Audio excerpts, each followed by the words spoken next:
Hopefully you had a good hour break. We now resume. We ended at lunchtime on the point that I would have given Advocate Mpofu until lunchtime. Reading his body language, he was not wrapping up, and I was worried because there's no intention to give you more. So I'm going to ask him to take the next 30 minutes to wrap up, and perhaps use the other 30 minutes to raise the issues he wanted to raise, inclusively to put all of that together. You can eat into the other 30 minutes, Yako. I'm also adding the minutes you complained about. Yes, thank you, Chair. Thank you. Proceed. Let's see how we welcome back, Ms. Mogaladi. Thank you, Chairperson. Thank you. Proceed, Advocate Mpofu, without wasting your time. Thank you, Chair. Ma'am, you, I'm just going back to that favorite issue of ours about the misconduct. You were saying your main reason for disgruntlement was the public protector's defiance, alleged defiance of the disciplinary code, correct? Can you clarify, Advocate Mpofu, at what time are you talking about? At any time. Can you clarify the question so that I'm able to respond appropriately? All right. Remember, yesterday you gave evidence to the effect that you had no problem with the misconduct finding, but was concerned about the sanction. Today in the morning, you gave that long speech about qualifying that answer from yesterday by saying that some long story about the merits of the case, that you were not necessarily accepting wrongdoing and so on. Remember that whole debate we had? Correct. Right. Now, I'm saying we need to go to, can go to bundle H, folder 24, item 24.2, that's the documentation to do with your review application, but I'm going to concentrate more on your own affidavit in that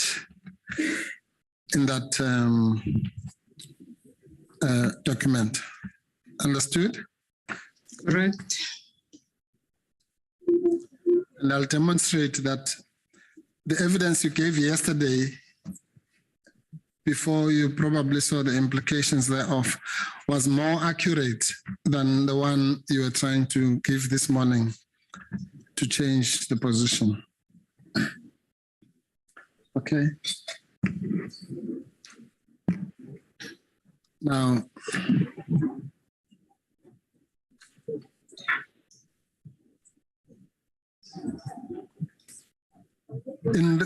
in response to the part in the founding affidavit, which talks about the charges, you point out, let's start at 331. Page 331 of that document. That's the typed page, I'm told. Yes, yes, yes. At 44.3, you say Sekele and I have not challenged the chairperson's findings and have accepted them. You see that part? Yes, I can see that. Okay. So that would mean that at least to that extent, you were admitting that you have accepted the guilty finding, obviously not the sanction, correct? What we're saying is that, yes, we did not challenge the chairperson and have accepted them. We did not challenge it, it's correct. No, that's not the important part. That you did not challenge them is common cause. It's the second part, the one you are not reading, that is important, that you accepted those findings, correct? Yes, correct, we accepted them. Yes, and I'm saying you went further. Not only did you accept the finding, but you accepted responsibility for your own actions at that stage. This morning you tried to change, but at that stage you accepted responsibility, correct? We accepted responsibility on the basis of this particular clause. I just wanted to get clarity because the point that I indicated this morning was to say, if I say I have accepted the findings, I'm not saying I don't have issues with them because those are two separate issues. The fact that yes. I accept and the fact that they are correct. I can accept them, but earlier on, I pointed out, we spent a lot of time debating. We even consulted with the attorneys around the correctness of some of the issues as I explained. So the fact that yes. I had to accept it is why it was important for me to clarify so that it's not misconstrued. It doesn't mean that I'm saying they are not entirely correct. I'm saying I have accepted under the circumstances because I wanted to bring an end to this matter. Yes, no, that's we've had that debate in the morning. The fact that if you had challenged the conviction, obviously the sanction would go. I don't want to go back there. I'm saying to you, you went further. I was saying you made this statement, which we've gone through. That's up there. But I'm saying it was more than just. You are now even changing it to say you had to accept. That's not what you're saying. I'm saying you embraced the finding to the extent of even accepting responsibility for your own actions and wrongdoing. Yes?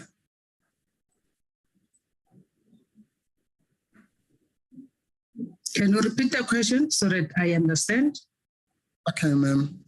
I'm saying you went further than just that bland statement that you accepted the chairperson's findings. You went further by taking responsibility for your own wrongdoing as well, or for your own wrong actions. Agreed? Can you point to where I agreed so that I can comment on what I'm talking about? Okay, sorry to interrupt you. But forget about pointing, ma'am. I'm asking you as a person sitting there now, as Ms. Mogaladi, did you accept responsibility for your wrong actions in this matter or not? Do you accept any responsibility for your wrong actions? Advocate Mpofu, yeah. I went at length to explain the circumstances.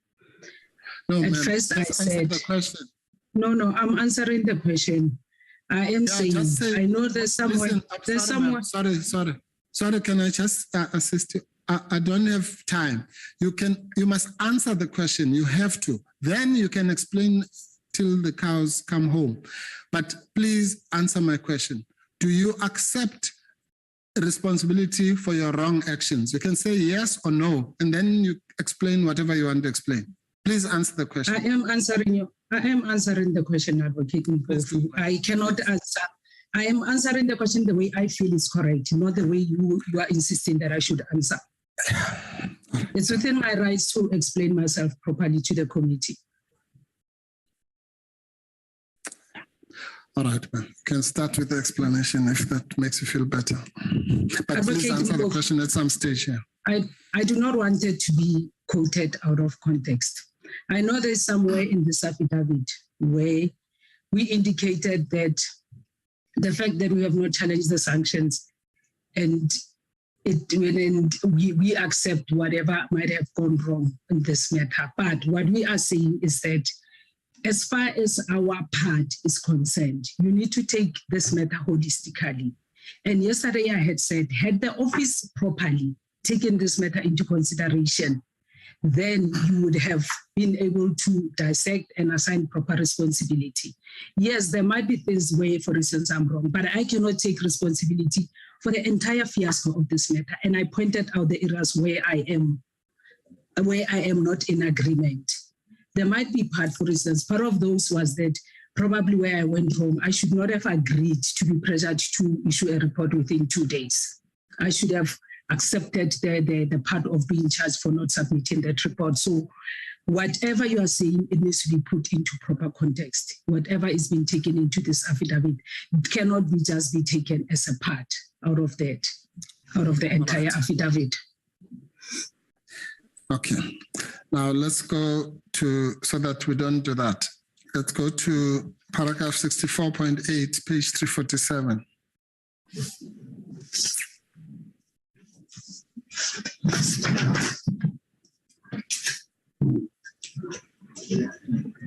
Um, 64.8, just the page before that, 346, sorry, starts at 346.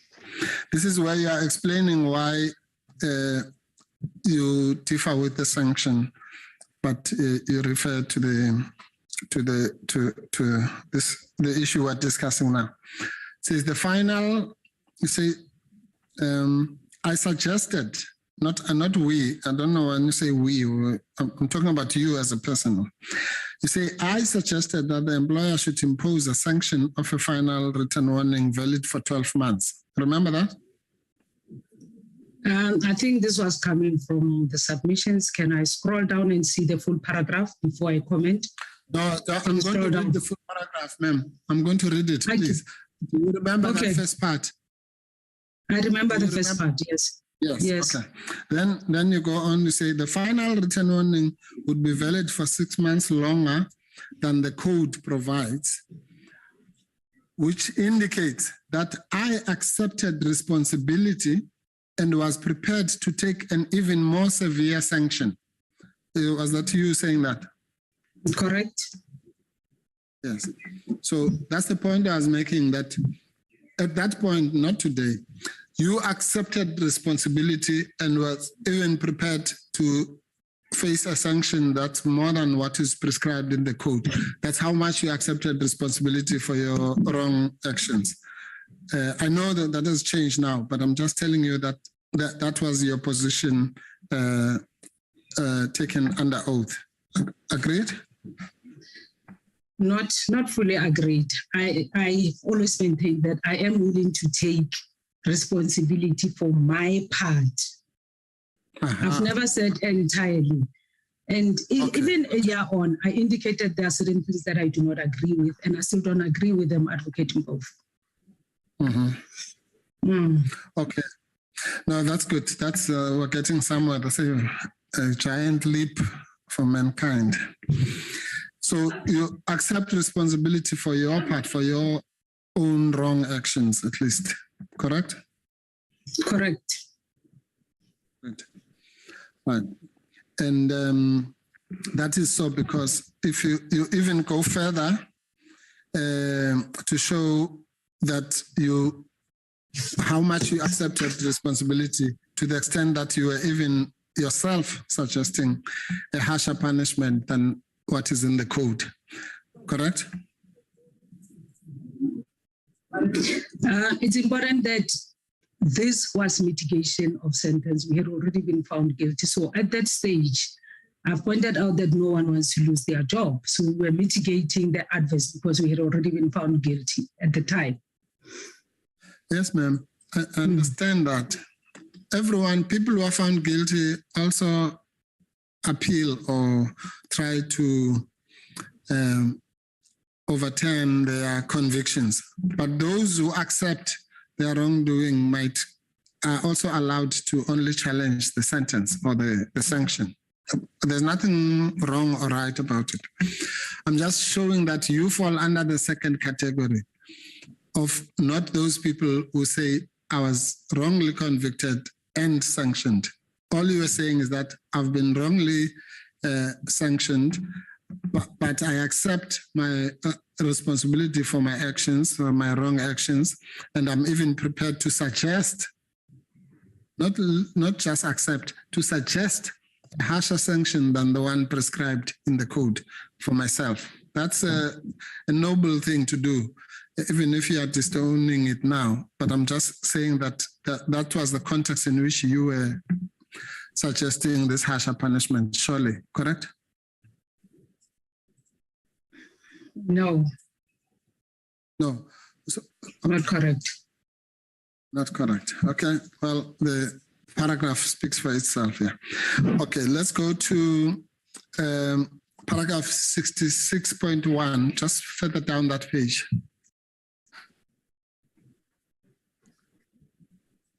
There you say, the fact that we both, that now is you and Ms. Sekele, have not challenged the findings of guilt and have accepted the sanction clearly indicates that we appreciate the wrongs of our actions.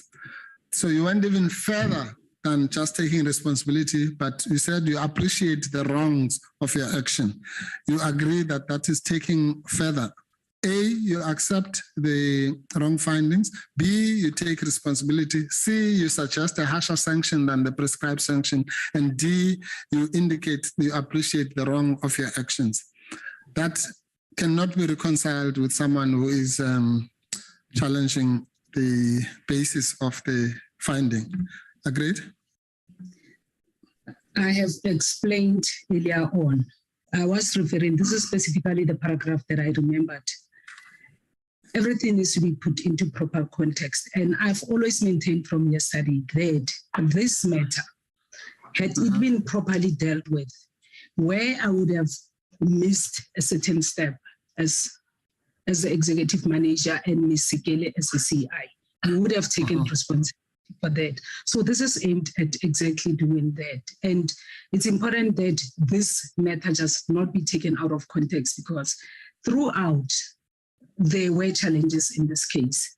And there were several circumstances, there were several steps, starting from where this whole thing started in November, where we were put into this case and expected within that short space of time. So if you say that I accept and appreciate the wrongs of our actions, it doesn't mean that we are taking responsibility for the entire failure with regard to this matter. So we are saying, dissect as the employer. No, that's not what I'm saying, ma'am. I'm talking about what you call your part, the gross misconduct, the recklessness, all the things that you are charged of. I'm talking only about that. I'm not talking about you taking responsibility for anyone else's actions. You're saying your actions, the ones you are charged for. I'm saying, and really, I think I don't want to waste more time on this because it's quite obvious. I'm saying to you, there are three scenarios. There are people who will say, I'm just challenging the sanction, excuse me. I don't agree with the finding, but for all these reasons you're saying, money or whatever, I'm only going to challenge one part. That's type of person A. And then person B will say, I'm actually not, I didn't do anything wrong. But, you know, if you say I did something wrong, that's fine, that's your baby. But let's deal with what should be the consequences of that. Then person number C, you, says, I accept that I did something wrong. I accept my wrongdoing. I take responsibility, and hence I'm only challenging the sanction. That's all I'm saying. You are in that category from your own words, which I've just read to you, but you're just running away from that now.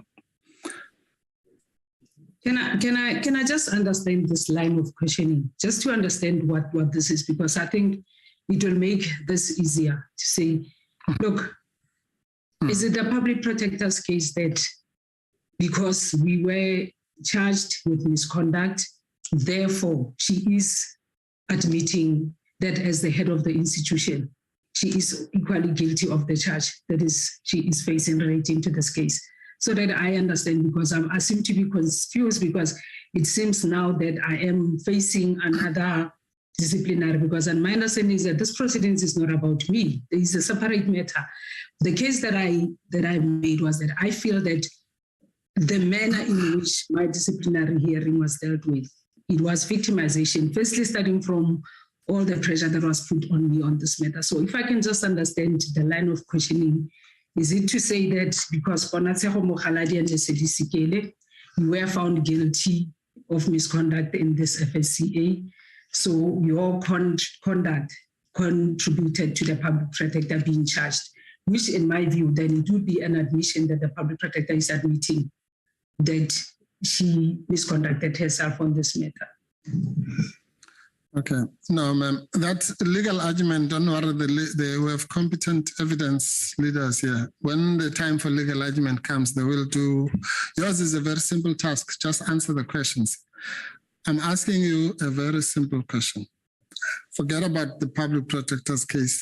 I'm talking about your case, okay? But yeah, your case, madam, in your affidavit that I've just read out, is that you accepted responsibility for your wrong actions, and you've qualified it now by saying for your part in the wrong actions, which is defined in the charges for which you were found guilty. Fair enough. And I'm saying that that is a significant factor in the matter that is facing this committee, that you have accepted under oath, where you swore that you accept the wrong actions, the responsibility, and that you are only concerned about the sanction. And you even suggested a harsher sanction than that is prescribed. That's all. I'm just telling you, I'm summarizing what we will argue at the end in respect of you, not anyone else. Understand? Noted. Okay. I'll take that as a yes. Otherwise, I'll risk another long answer. Okay, that's fine. Now, in that, and I have to put this to you because that's really where this is going. That attitude which you adopted correctly so, in your affidavit and yesterday is not consistent with someone turning around and saying, this whole finding of guilt for which I accept responsibility, for which I accept my wrongdoing, and then you say, no, but this is intimidation or all those good things that have been put. That's the first part of what we will argue, that is not consistent with that. If you really thought you were being victimized or intimidated, then you would have taken that to task as well. Do you understand that? Before you even answer, do you understand the question? No, can you clarify the question so that I fully understand? Because it's a long statement, so if I can understand what the question is out of that long statement. Yes, that's why I asked you that question, madam. Okay, let me shorten it. I'm saying the attitude that you have displayed under oath and the one that you agreed to yesterday and the one that is reflected in the passages I've read to you now is not consistent with the theory that you are here to tell us, or rather to use your example as a case of harassment or intimidation or victimization or all those things. Because if you accept your wrongdoing, it can't be in the same breath wrongdoing in your own eyes, which must be punished harshly. At the same time, it is also victimization. Do you understand the question now? Yes, I understand. Okay, what is your comment? I do not have an answer. It is for the committee to make the determination. If they feel that Okay. my evidence is not, it's for the committee to make that determination. Okay, thank you, ma'am. All right. That's fine. When you say I do not have an answer, that's an answer on its own. Yeah.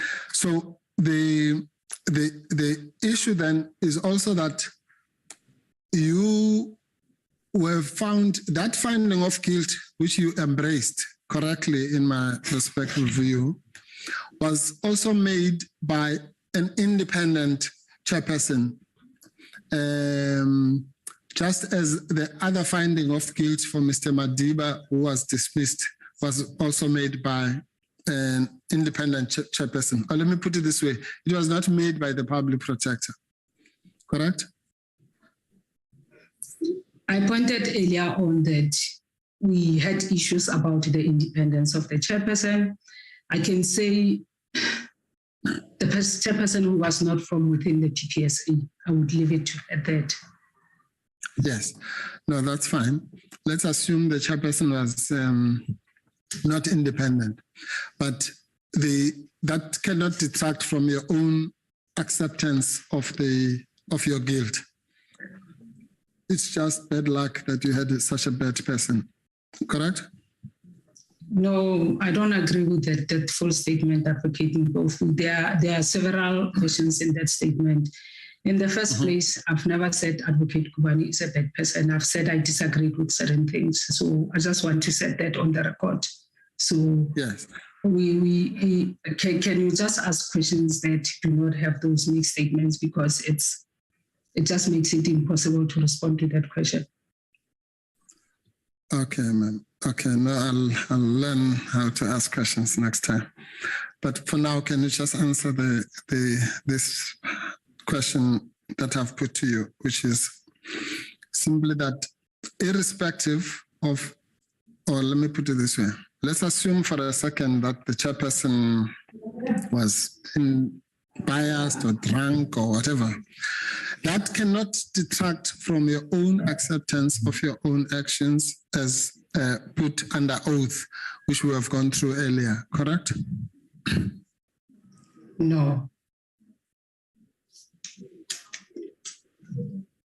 No, what? I do not agree with that statement.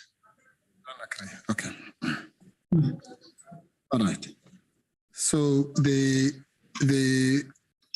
position of the chairperson or whatever defects he might or might not have would detract from your own voluntary acceptance of responsibility, as I've pointed out in those passages, in your view.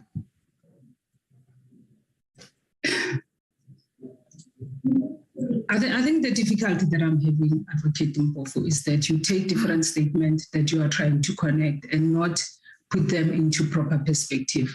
The reason why I'm here at this committee is that the reason why I feel that the fact that I was charged, I was found guilty, I feel that the whole exercise, I was being victimized by the public protector.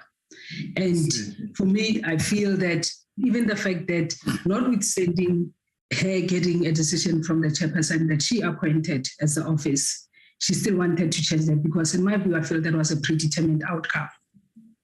Oh, Which in my view, she had a predetermined outcome when this whole matter started. So that's why I feel that I went at length to explain that. So I really find it difficult, because you take different parts there and there and you're trying to bring it into, to piece it together. This was the review. We had long past that stage of the disciplinary hearing. So I really struggle to understand and try to confirm some of the issues that you are raising now. I see. But for me, what is important is that I have presented my case. If the committee feels that they don't accept it, it is fine. It is well with my soul. Okay, that's fine, ma'am. So she had, you say now, she had a predetermined outcome. So she got the chairperson was bought. Or what do you say? No, That's not what I said. The chairperson was bored. The chairperson. How did she execute the predetermined outcome? Her predetermined outcome is that she wanted us dismissed. So when she did not get it from the chairperson, she decided she wanted to deviate from the policy. That's what I'm talking about. Okay, now let's go to the issue of the Rule 53. One of the reasons why the matter was reviewed successfully was because of the defective Rule 53 record, correct? Yes, it was one of the factors, correct? Yes. And not really reviewed successfully, not defended. Yeah, yeah, not defended, yeah. And that had to do with, you accept, I'm sure, as a general statement that when a Rule 53 record is compiled, that really cannot be placed at the door of the public protector. Maybe not even at your door, even at your level. That's something that's done normally by legal and the external attorneys, correct? Yes, with the assistance of the investigator in question. Fair enough. So it's a tripartite responsibility. It's the investigator, including yourself to some extent. As I say, I accept that you are not directly, you are removed. But so it's the investigator, chief investigator, and maybe yourself, the people who are at the coalface of the particular investigation will have knowledge as to what documents are needed, what documents are available, what documents are missing. I mean, you can't expect an executive authority to be involved at that minute level. If it was a minister, for example, and there's some, or the president, there's some litigation in the presidency. The president doesn't go there and do a Rule 53 record. He's going to depend on the legal people, internal and external, correct? Correct. Right. Now,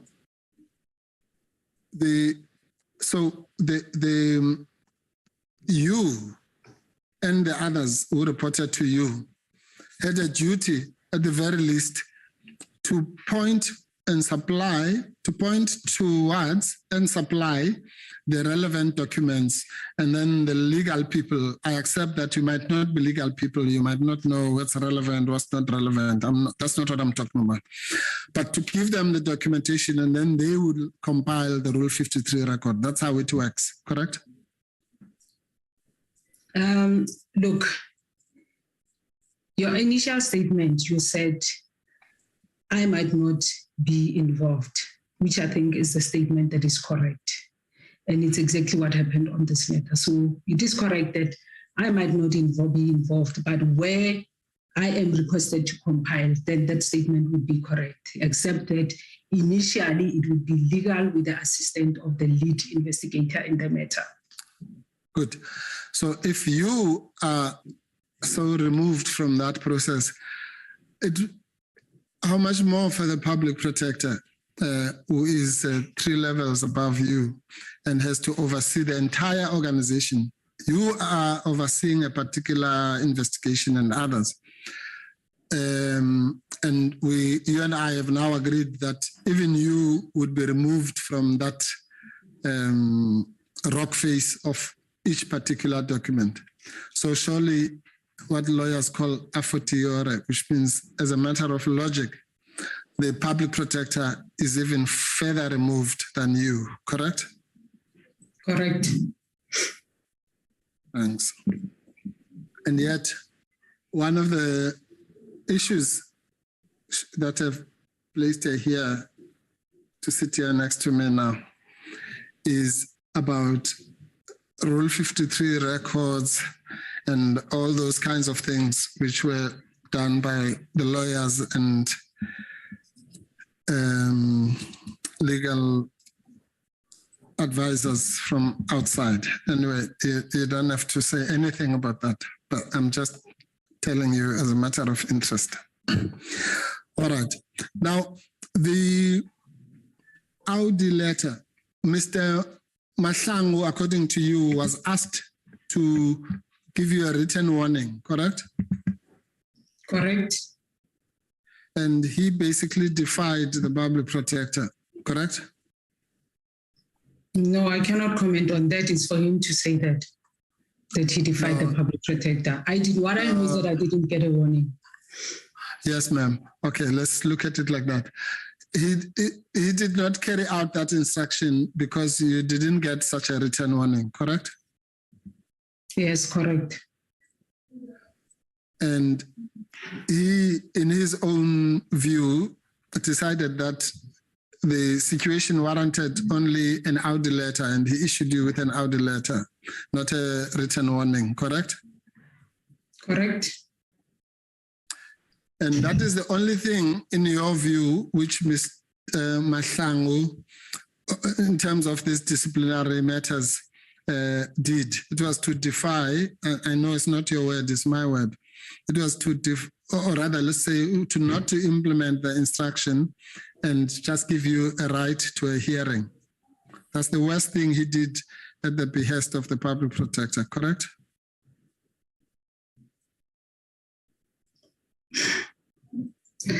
What you accuse him of? My statement. Just saying, you might feel that he should not even have issued you the Audi letter. Let's put that aside. But I'm saying, on your own version, the worst thing that he did in that episode was to not carry out the instruction of the public protector and instead issue you with an Audi letter. That's your evidence, correct? It is correct. Thank you. And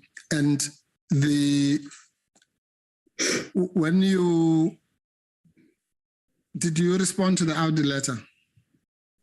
Yes, I responded to the person who forwarded me that letter, indicating that a decision has already been made that I should be given a warning, so that Audi letter is just running through the processes, yes. Because I didn't get that Audi letter directly from Mr. Mahlangu. Actually, I asked questions to say, what is it that I'm still responding? Because the decision of the public protector is that I should be given a warning. Yes, ma'am.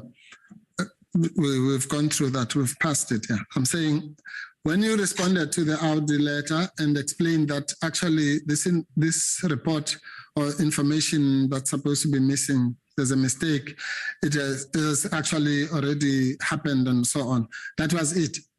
You were not then charged or given a warning or anything like that. There was no further consequences, correct? Which information was missing? Can you clarify the question, because you've got missing information and that Audi was not about missing information. Okay, whatever it was about, when you clarified the allegation contained therein, that was the end of it. There was no further action, correct? Correct. Thank you. And that is the purpose, by the way, of Audi letters, is to give someone an opportunity to clarify or to answer. And if they are found to be still wrong, then they might be charged. But if the explanation is adequate, it should be the end of the matter. That's how it works, correct? No, not in this context. That's not what I'm saying. I'm saying there was a decision that says give Mogaladi a warning. Then, instead of a warning, I got an Audi. And I did not respond to that Audi because I said to them, a decision has already been made and I didn't hear from them. On my part, then it might have been, it means something else. It's not the same as you are putting it. Yeah, okay, that's fine, ma'am. Yeah, when you say I said to them, that's exactly the point. Audi invites you to give a response. That's what Audi alteram partem means. Give the other person an opportunity to be heard. So you say, when you say, after the words I said to them, that was the explanation that you gave. And I'm saying after that, that was the end of it, correct? Correct. But under the circumstances, it's important to point out that the way the statement was made and what it was later elaborated in the affidavit is that we would often explain, and it was related to the question that the public protector did not take into consideration the the explanations, no matter how reasonable they might have been. So it's important that it should be noted in that context to say it was to explain the point that no matter how reasonable, no matter the explanation, then a decision would still be made that you should face the consequences. I see. So But in this instance, a decision had already been taken. So it doesn't change much, the fact that Mr. issued the Audi, because the public protector had already taken the decision that I should be issued a warning, with a warning. No, all right. Thank you, ma'am. All right, let's go to the next issue is that when it comes to this issue, it looks like from the witnesses that have been here, there are two schools of thought. There are those like Mr. Tebele who commend the use of Audi letters, or at least see it as something positive in giving people a chance before any actual disciplinary steps are taken of explaining themselves. And like him, or rather like you, he also gave an explanation, and that was the end of the matter. Advocate Raidani did the same. He gave an explanation after receiving an Audi letter. His evidence is that that was the end of the matter. So that's one school of thought. Then there's the other school of thought that says the Audi letter, the opportunity for a hearing is itself a form of wrongdoing of some sort. I suspect that you fall under the second group. Am I right? I do not fall under any of the two groups. None of the above. Oh, sorry, I forgot that category. Okay. But as a matter of principle, you accept that it's a good thing to give someone an opportunity to explain themselves rather than just jumping directly into disciplinary action, correct? Correct. Thank you. Then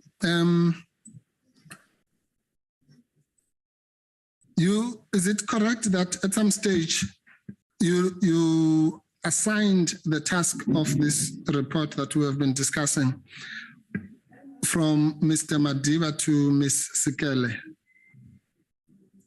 No, I didn't assign that task. What happens is that investigations, files are allocated to senior investigators and investigators in this matter.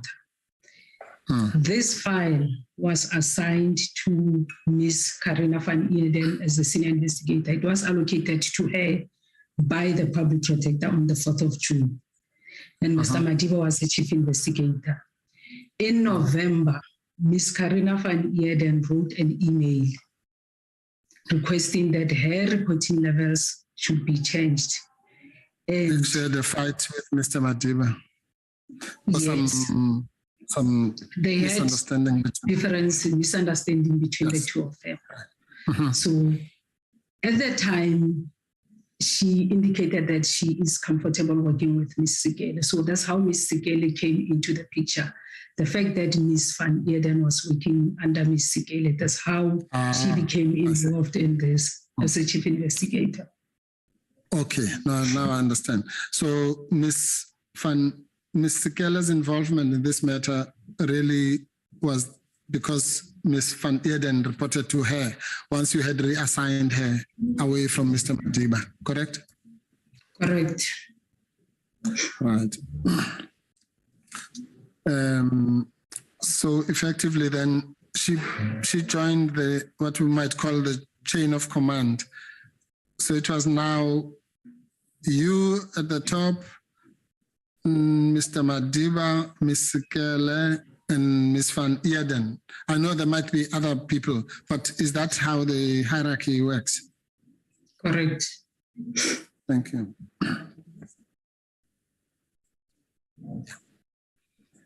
All right, good. Now, so that's what I meant earlier, and I think you and I agreed that Mr. Madiba was part of a wider team, starting with you and probably those people who were below him, correct? Noted. Although the question was not asked in that manner, that's why I clarified, but you are presenting it correctly now. The question was, he was the investigator. It was phrased differently. Yes, Yeah. but this one has been raised correctly now. You agree with me? Correct, Mr. Madiba was part of the team That team, yeah. in GGI. Yes, and he was an investigator, chief investigator at GGI and part of the broader branch. Yes, and Mr. Madiba has been used by you, I think, to try and portray the public protector as a heartless person. But the reality, I think you and I have established earlier, is that he was earning a salary, and it was therefore expected of him to deliver some work, correct?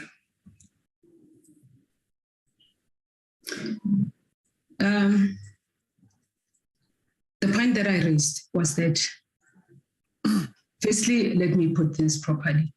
Mr. Madiba is one of those diligent and hardworking, and he has produced excellent reports in this organization. I think there's no dispute around that. My point is, when Mr. Madiba became sick, there should have been reasonable accommodation by the employer. And I am saying what was heartless was knowing the circumstances of Mr. Madiba, for the organization to put him through that difficulty. That's how I was raising those things. So I said he died, he said, in a very sad and a broken man. Yes. Okay. And Mr.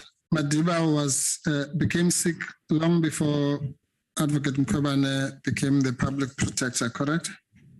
Mr. Madiba, yes, he had issues, but I think his health deteriorated in 2017 when he had stroke.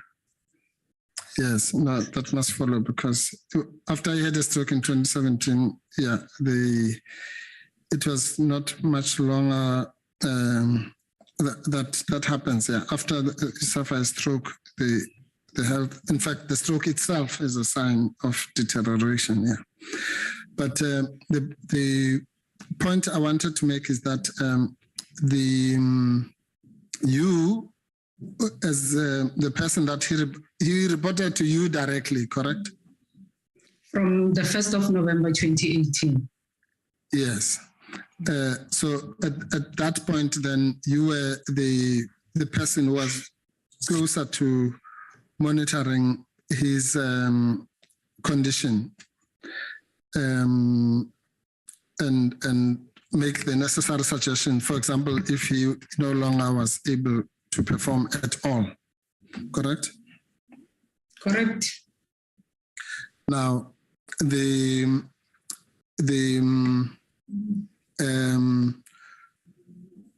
chairperson, the independent chairperson, and in this case, there's no indication that the chairperson was bought or anything like that. But so the independent chairperson found him guilty, obviously fully aware of all these issues that you have put here. In other words, I'm sure he must have put to them all the qualifications about his health situation and so on, correct? Correct, but I just want to clarify the statement. I never said any chairperson has been bought. That is your statement, Advocate Mpofu. Yes, okay, that's fine. So, I withdraw it. I withdraw it, yeah. But there was nothing wrong. I'm saying this chairperson, unlike your chairperson, was not defective in any manner. At least we have no evidence about that, correct? The only person who can say that is Mr. Madiba. I know before he passed on, he had lodged a dispute of unfair dismissal with the CCMA, so I cannot comment without knowing. And I cannot comment unless if maybe HR can bring this referral. So no, you can just comment on what. Okay, ma'am. You're only allowed to comment on what you know. That's what I'm saying to you. To your knowledge, there was no issue about the defects of the chairperson. To your knowledge, it doesn't mean they didn't exist, correct? I don't know. What do you mean? You don't know. I'm asking. I don't know there were issues. No, I'm not asking you if there were issues, madam. I'm saying, to your knowledge, there were no issues about the chairperson, to your knowledge. There might have been issues, 1,000 of them, but to your knowledge, you are not aware of any, correct? My answer is I do not know. And I don't know comment. You know. Whether there were issues. Knowledge. Sorry, ma'am. You don't. When you say you don't know, you mean you don't know whether to your knowledge there were issues or not. What is that? I have just said I do not know whether there were issues. Well, neither do I. I'm asking you a Yes. different question. So, but you're answering a question that has not been put to you. I'm not asking you whether you know if there were issues or not. I'm saying, to your knowledge, none of those issues were ever raised, to your knowledge. I did not discuss the issues about the independence of the chairperson with Mr. Therefore, Madiba. the answer So is yes. if he was still alive, he would be the best person to respond to that question. Or the people who have a copy of his referral to the CCMA might be in a better position to respond to that. Okay, all right. And the performance agreement, you had signed a performance agreement with Ms. Baloyi, correct? Correct. And in turn, you had signed another performance agreement between yourself and Ms. Sikele, for example, correct? Correct.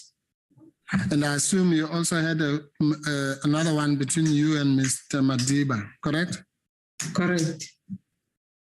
Can you go to page 54 of that bundle?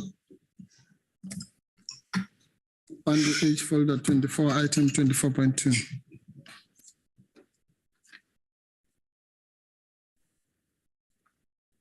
Sorry, not 50. Let's start with, have you got it, Sapa? Start at 33, please.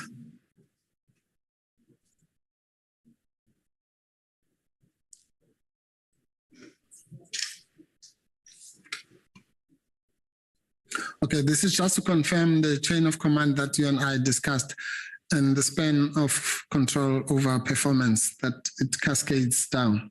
So I'm not going to take you so much to the content. That is a performance agreement signed between Ponatshego Mogaladi, that's yourself, and Ms. Basani Baloyi.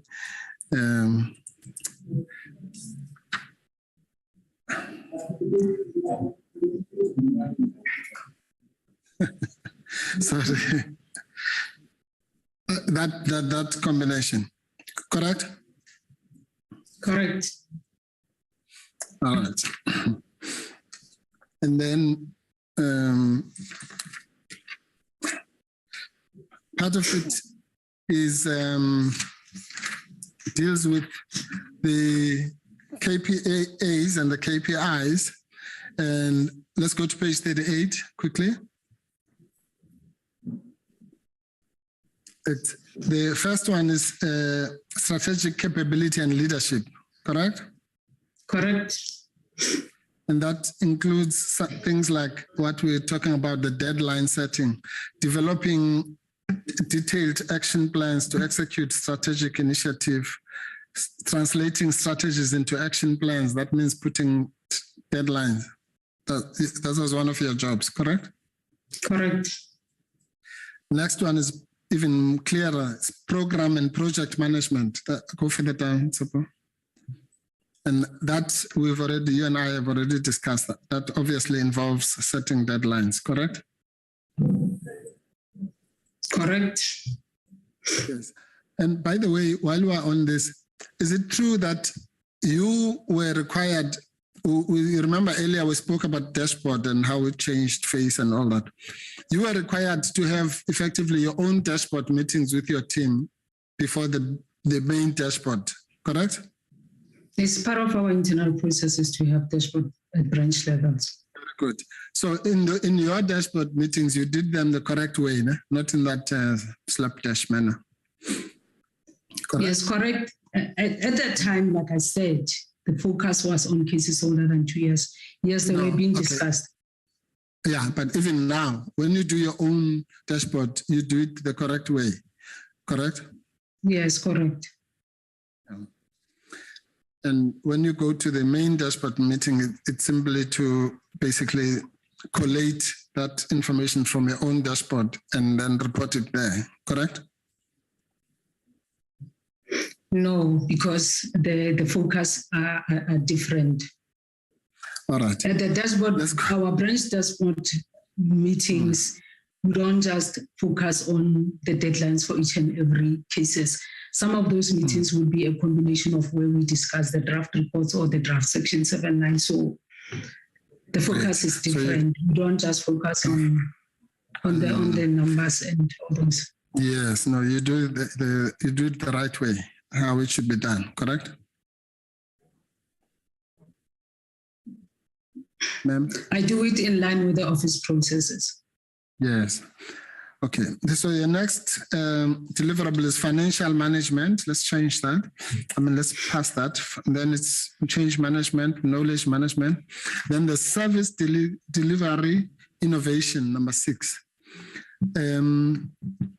So there's a specific focus on service delivery, and that relates to the complaints that you and I spoke about, where we're saying there were complaints about you. Let's not use the word many now. Let's say there were complaints that you were aware of, which were lodged about you and you specifically or your unit, correct? Correct. Do you know Mr. Nyatela, who used to complain about you a lot? Mr. Nyatela complains about almost everyone who has ever handled his case in this organization and everybody. Yes. Yeah. Okay. Even but Parliament, those people are not here now. Okay, madam. Yes. Yeah, but we'll ask them when they come here. So did Mr. Nyatela complain about you, among others? Personally, no.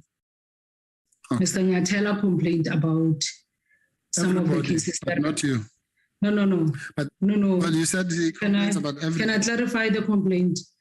Yes, can I clarify the complaint of Mr. Nyatela? When I came back, previously I dealt with Mr. Nyatela's cases, but when I came back, there was a matter that was being handled by one of the senior investigators in the branch. Mr. Nyatela was unhappy about some of the issues, and especially the time that it was taking for that matter to be finalized. So personally, for Mr. Nyatela to say I have not engaged with him, I do not have any complaint with Mr. Nyatela. Mr. Nyatela knows that he can even phone me. I get regular messages even on my phone from Mr. Nyatela, but the complaint was the time that it was taking for his matter to be finalized. Okay, sir.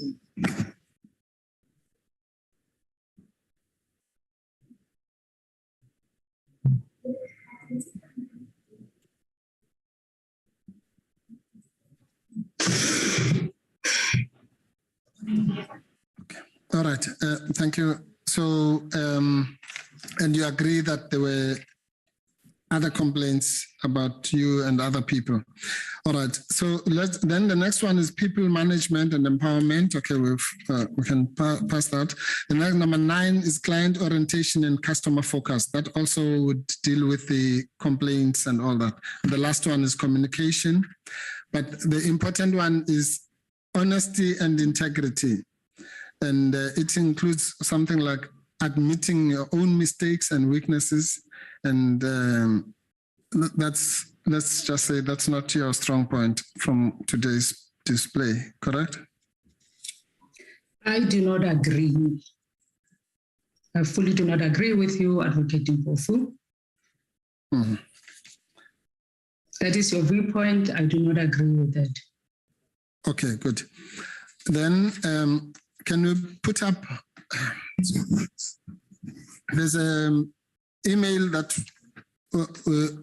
put up, I don't know its reference. I think it's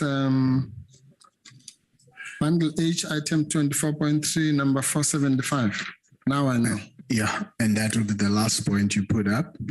Chair, Go ahead, please, Seppo. I'm pleading with you, and I'm wrapping up, but let me just wrap up a few. I'll just ask one on these other issues. Please, Chairperson. I don't want to have other witnesses who have to come back. I won't be long, Chair. Yes, have you put it up? Okay, then go to, okay, if that's 475, do you know about that complaint involving Ms. Mangena? Yes, Ms. Lerato Mangena, I know her very well as a complainant in the office. As a complainant, okay. This is one of those complainants that involved you, correct? It was a complaint that was being investigated by one of the senior investigators in the branch, Administrative Justice and Service Delivery. Yes, but it also involved your conduct. I know it was a complaint, correct? Yeah. Yes, this email was brought to my attention during the lunch break. I read through it, her complaint about me. I read it. Okay. This complaint involved your conduct, yes, no? Correct. Thanks. And if you go to 476, I think I'm just guessing. 476, yeah. All right.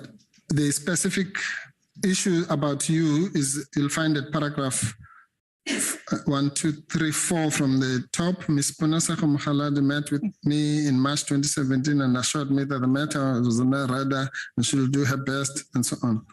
Then she did not respond to any of my emails, could not access her in June, and so on. And then below, 2 paragraphs later, I have reported Ms. Mogaladi's conduct to you before. She continues to carry on with the same behavior. Kindly please advise. What should I do now? Where to from here? And so on. All I'm saying for now is that was a complaint to do with your conduct, alleged conduct, sorry. Correct? Correct, according to this email. Yes. All right. So, okay, we will, and these are the kinds of things that need to be managed by the people that you report to, obviously, if someone complains about you, correct?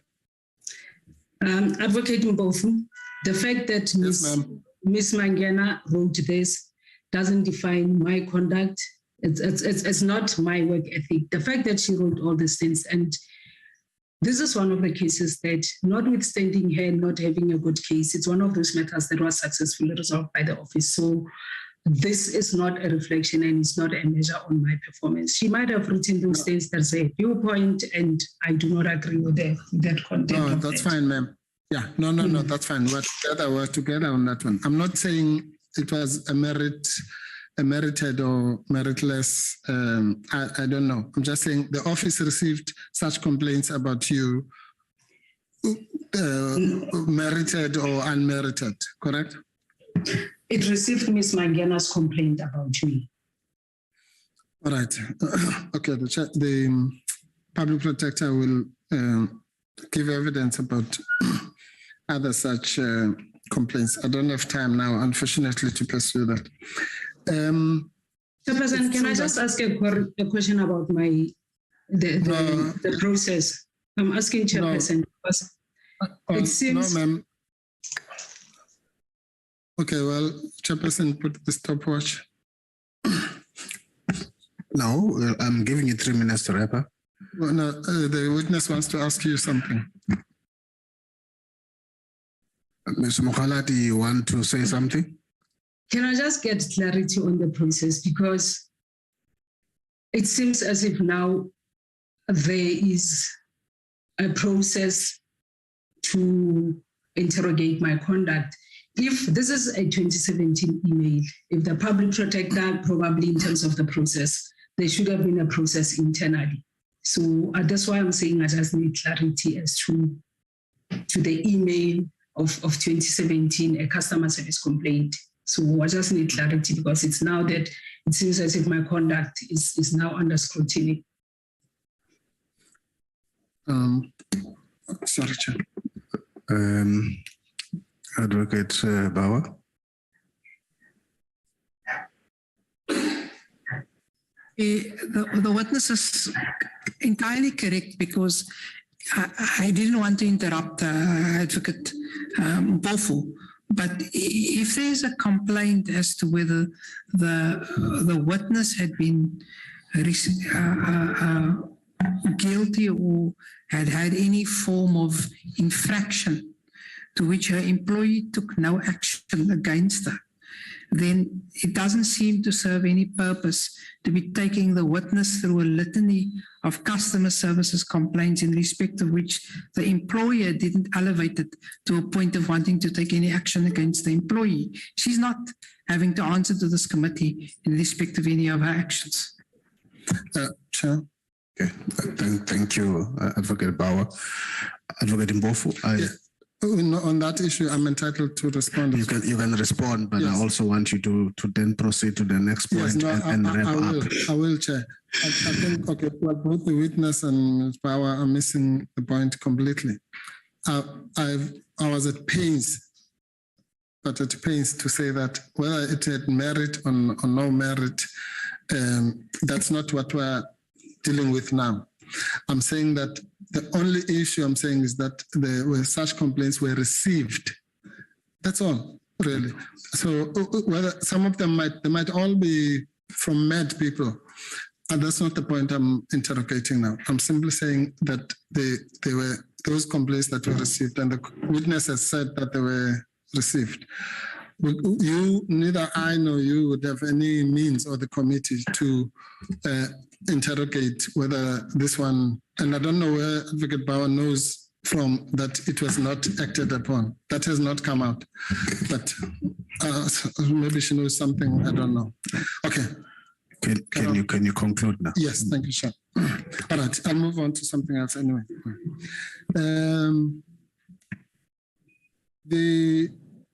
You said you were also involved. All right, just quickly before I'm stopped, the waiver that you received from the public, from the acting public protector, when did you receive it, which was addressed to you? I received it last week Friday. Last week Friday, okay, that would be before you did your final affidavit, correct? Yes, correct. Because the affidavit was on the 21st, and you would have then received it on the 19th, correct? Correct. Yes, and it says that it's signed by the public protector, but I've just asked her, she doesn't remember signing such a letter. It's wrong to the extent that it says it comes from the public protector. It's not correct, right? I have no comment on that. That question can be taken with the author of that document. No, ma'am, it's your letter. I'm asking you, to the extent that the letter that was sent to you says it is from the public protector, you would agree that that is not correct or not? Public protector is called Advocate Busisiwe Mkhwebane. Advocate Mpofu, I'm not going to respond to that question, and I don't want to enter into the debate. It's not a debate. Did you receive the letter? Yes, I received the letter. Was it addressed to you? Yes, correct. Was it not from the public protector? Sorry, Mr. Mpofu. I'm sorry to interrupt you, but the letter says acting public protector. Thank you very much. Was it not from the public protector, ma'am? Advocate Bauer has just clarified there where the letter is from. What about Advocate Bauer? Answer the question, please. Was it not from the public protector? Chairperson, I am not going to respond to this question. Okay, I hear that. Advocate Mpofu. Okay, well, Chair, is that how we roll now? Witnesses are allowed to not answer questions. Okay, that's fine. Then you said you were also involved in, all right, we established yesterday that your investigation of PAU took about 4 to 5 years. Will you answer that question if you are so inclined? I explained the circumstances in detail yesterday. I explained it more than once, so I take it as on record. Answer that one either. Okay. I responded even to that and I explained it fully. Yeah. I've already answered that question. So you are refusing to answer it again? I'm not refusing. I'm saying I've already responded to that question more than once, Advocate Mpofu. Yes, but I'm asking it to you again, ma'am. So if you're not going to respond, just say so. Because that's, and I'll move on because that seems to be how we Mr. Mpofu is now operate. repeating questions, Chair. So, Okay. So what? Advocate Mpofu. sorry, what is the objection? That I mean, cross-examination, I can repeat the question as many times as I want. That's fine. If Ms. Mogaladi is indicating to you, That she's refusing, that's fine. We'll she's move. answered the question, I want you to move. Yes, no, I will, but I'm Yes. also noting the fact that she's refusing to answer the question. She's She not has refusing. answered the question. That's what I'm she's not- indicating. No, Chairperson, it would be long gone now if she just simply answered the question. Ms. Mogaladi. Really? Chairperson, can I be protected? I responded to this question probably answered the same question more than 3 times. I've just indicated to Advocate Mpofu that I've already responded to this question and I'm not going to answer it again. I'm not refusing. I've stated that I answered it more than 3 times. Okay, ma'am. Okay, well, for your information, when you say I'm not going to answer the question, that's called a refusal, but that's fine. You said you were also involved in the Busasa CR17 matter, correct? That's a new matter you're No, it's not a starting new now. matter. But Yeah, I want you to close. Oh, okay, sure. No, Yes. I'm saying, I thought you were saying it's a matter that's not covered No. in her evidence. No, thanks, Chair. No, I will. Correct, ma'am? Correct. And that's the matter regarding the donation into CR17. You accompanied the public protector in interviewing the President Ramaphosa on that matter, correct? Correct. And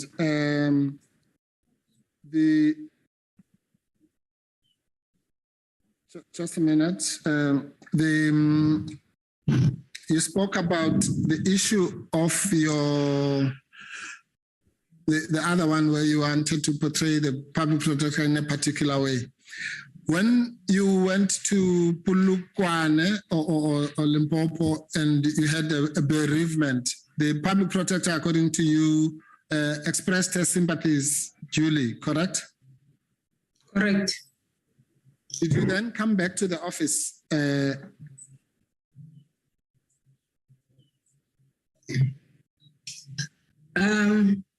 I came back to the office, I think on Thursday, to come and apply for leave, Yes, correct.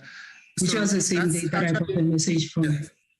Yes, no, I wanted to just clarify that because it's being portrayed differently in the public domain. So you had the bereavement, you came back to the office, and while you were at the office, the public protector then asked for some work to be delivered. And then I think you said you went back there was the funeral was on Saturday. So when you were, after that, you were then on leave, supposedly on compassionate leave or whatever, but you were on leave. Correct? After that. Correct. Please answer Correct. that, Ms. Mogaladi. Thank you, Correct. Advocate Mpofu. Yeah, No, yeah. that's where we're ending it. Just answer. You've answered that. You said it correct. I said correct. Thank you, Advocate Mpofu. That's where we end it. Thank you. Chair, Thank you. I've stretched it. I've been with you. I've stretched it. You can't blame me. no, I can't, Chair, because this is a very important issue that's been misrepresented in the public about the communication. Now it's becoming clear that the request was made when the person was at work. It's a very important issue, Chair. What issue? This one that I'm wrapping up now. 2 minutes. One. Okay. Okay. Thank you, Chair. All right. So then, Ms. Mogaladi, the sequence of events then is as follows. There was, you asked to be released to go to the hospital because your loved one was not feeling well. And then the public protector expressed all the sympathies that were in that WhatsApp exchange between you and her, to you and the family, correct? Hello. Okay, Chair, that is not. Oh, apologies. I didn't realize that I was muted. I'm saying apologies. I didn't realize that I was muted. Can you repeat the question, Advocate Mpofu? The sequence of events. Can you hear me? As follows. Okay. I'm just going to. I want to ask it bit by bit. You'll forgive me. I'm just going to give you the and then you'll just answer at the end. Yeah. The sequence of events is as follows. You went to, or rather, you went to visit or got permission to visit your loved one who was not feeling well. That's one. You then informed the public protector that the person was in a serious condition, and eventually you informed her that the person had passed away. And then at all those points, she expressed her sympathies with you and your family, correct? Not entirely correct. The first part is not correct, Advocate Mpofu. I was not really per se visiting a person. There was an emergency which I alerted the public protector to. So visiting a sick person in hospital is something else. And my message on this matter is detailed in the WhatsApp message. So yes. The first part I don't agree, the last part I agree. Okay, fine. That's the important part. And then after that, you came back to Gauteng to work, correct? No, I didn't come back to work. I was coming to the office to come and apply formally for leave. You came back. You came back. The system because it wasn't. That's fine, ma'am. You came back to the office, correct? Yes, correct. I came back to the office on Thursday morning to complete the forms. Yes, and the public protector then sent you, because there were deadlines or releases of documents and whatever. She will explain to the committee. I don't want to take time as to what was happening at that time. But she then asked you for various documents that are listed in your WhatsApp, correct? Correct. Yes. Then you went back. Then you went back to Polokwane for the funeral. I mean to Limpopo for the funeral. Thanks. Thank you. Correct? Just respond, Ms. Mogaladi. Can you repeat the question because? No, it's fine. No, it was you then went back for the burial or for the funeral. Went back to Limpopo, correct? The following day, correct? Yes. Following day. Thank you, ma'am. Thank you. Thank you. Thank you. We're going to now move to members for their questions. Can I have a show of hands for members to interact? Chair, my issue? We'll deal with that later.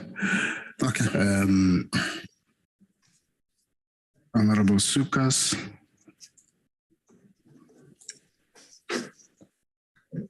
Gonde.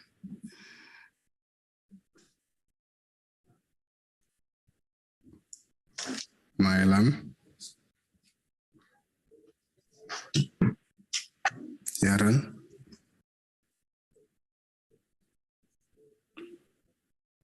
Skosana.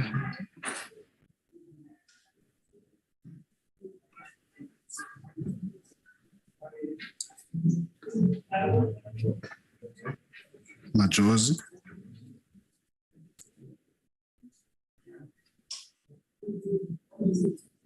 Siwela. Mananiso.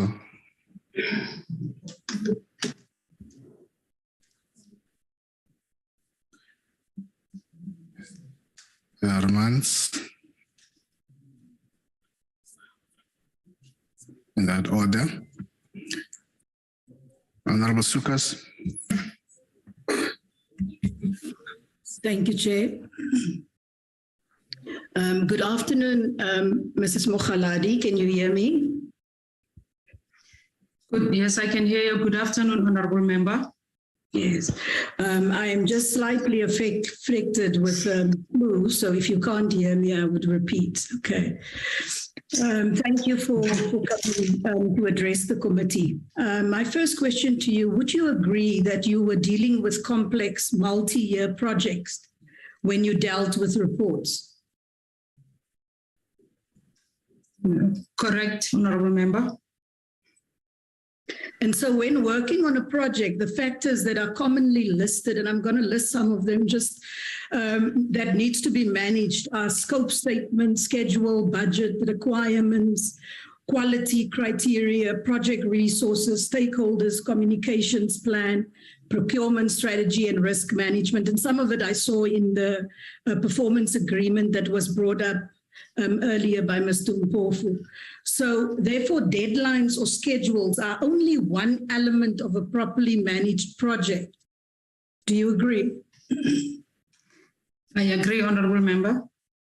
So in fact, if you want to deliver a high quality product by the deadline, if you neglect the other 9 elements, while the schedule is crucial, this sometimes has to be reset to achieve quality. Am I correct?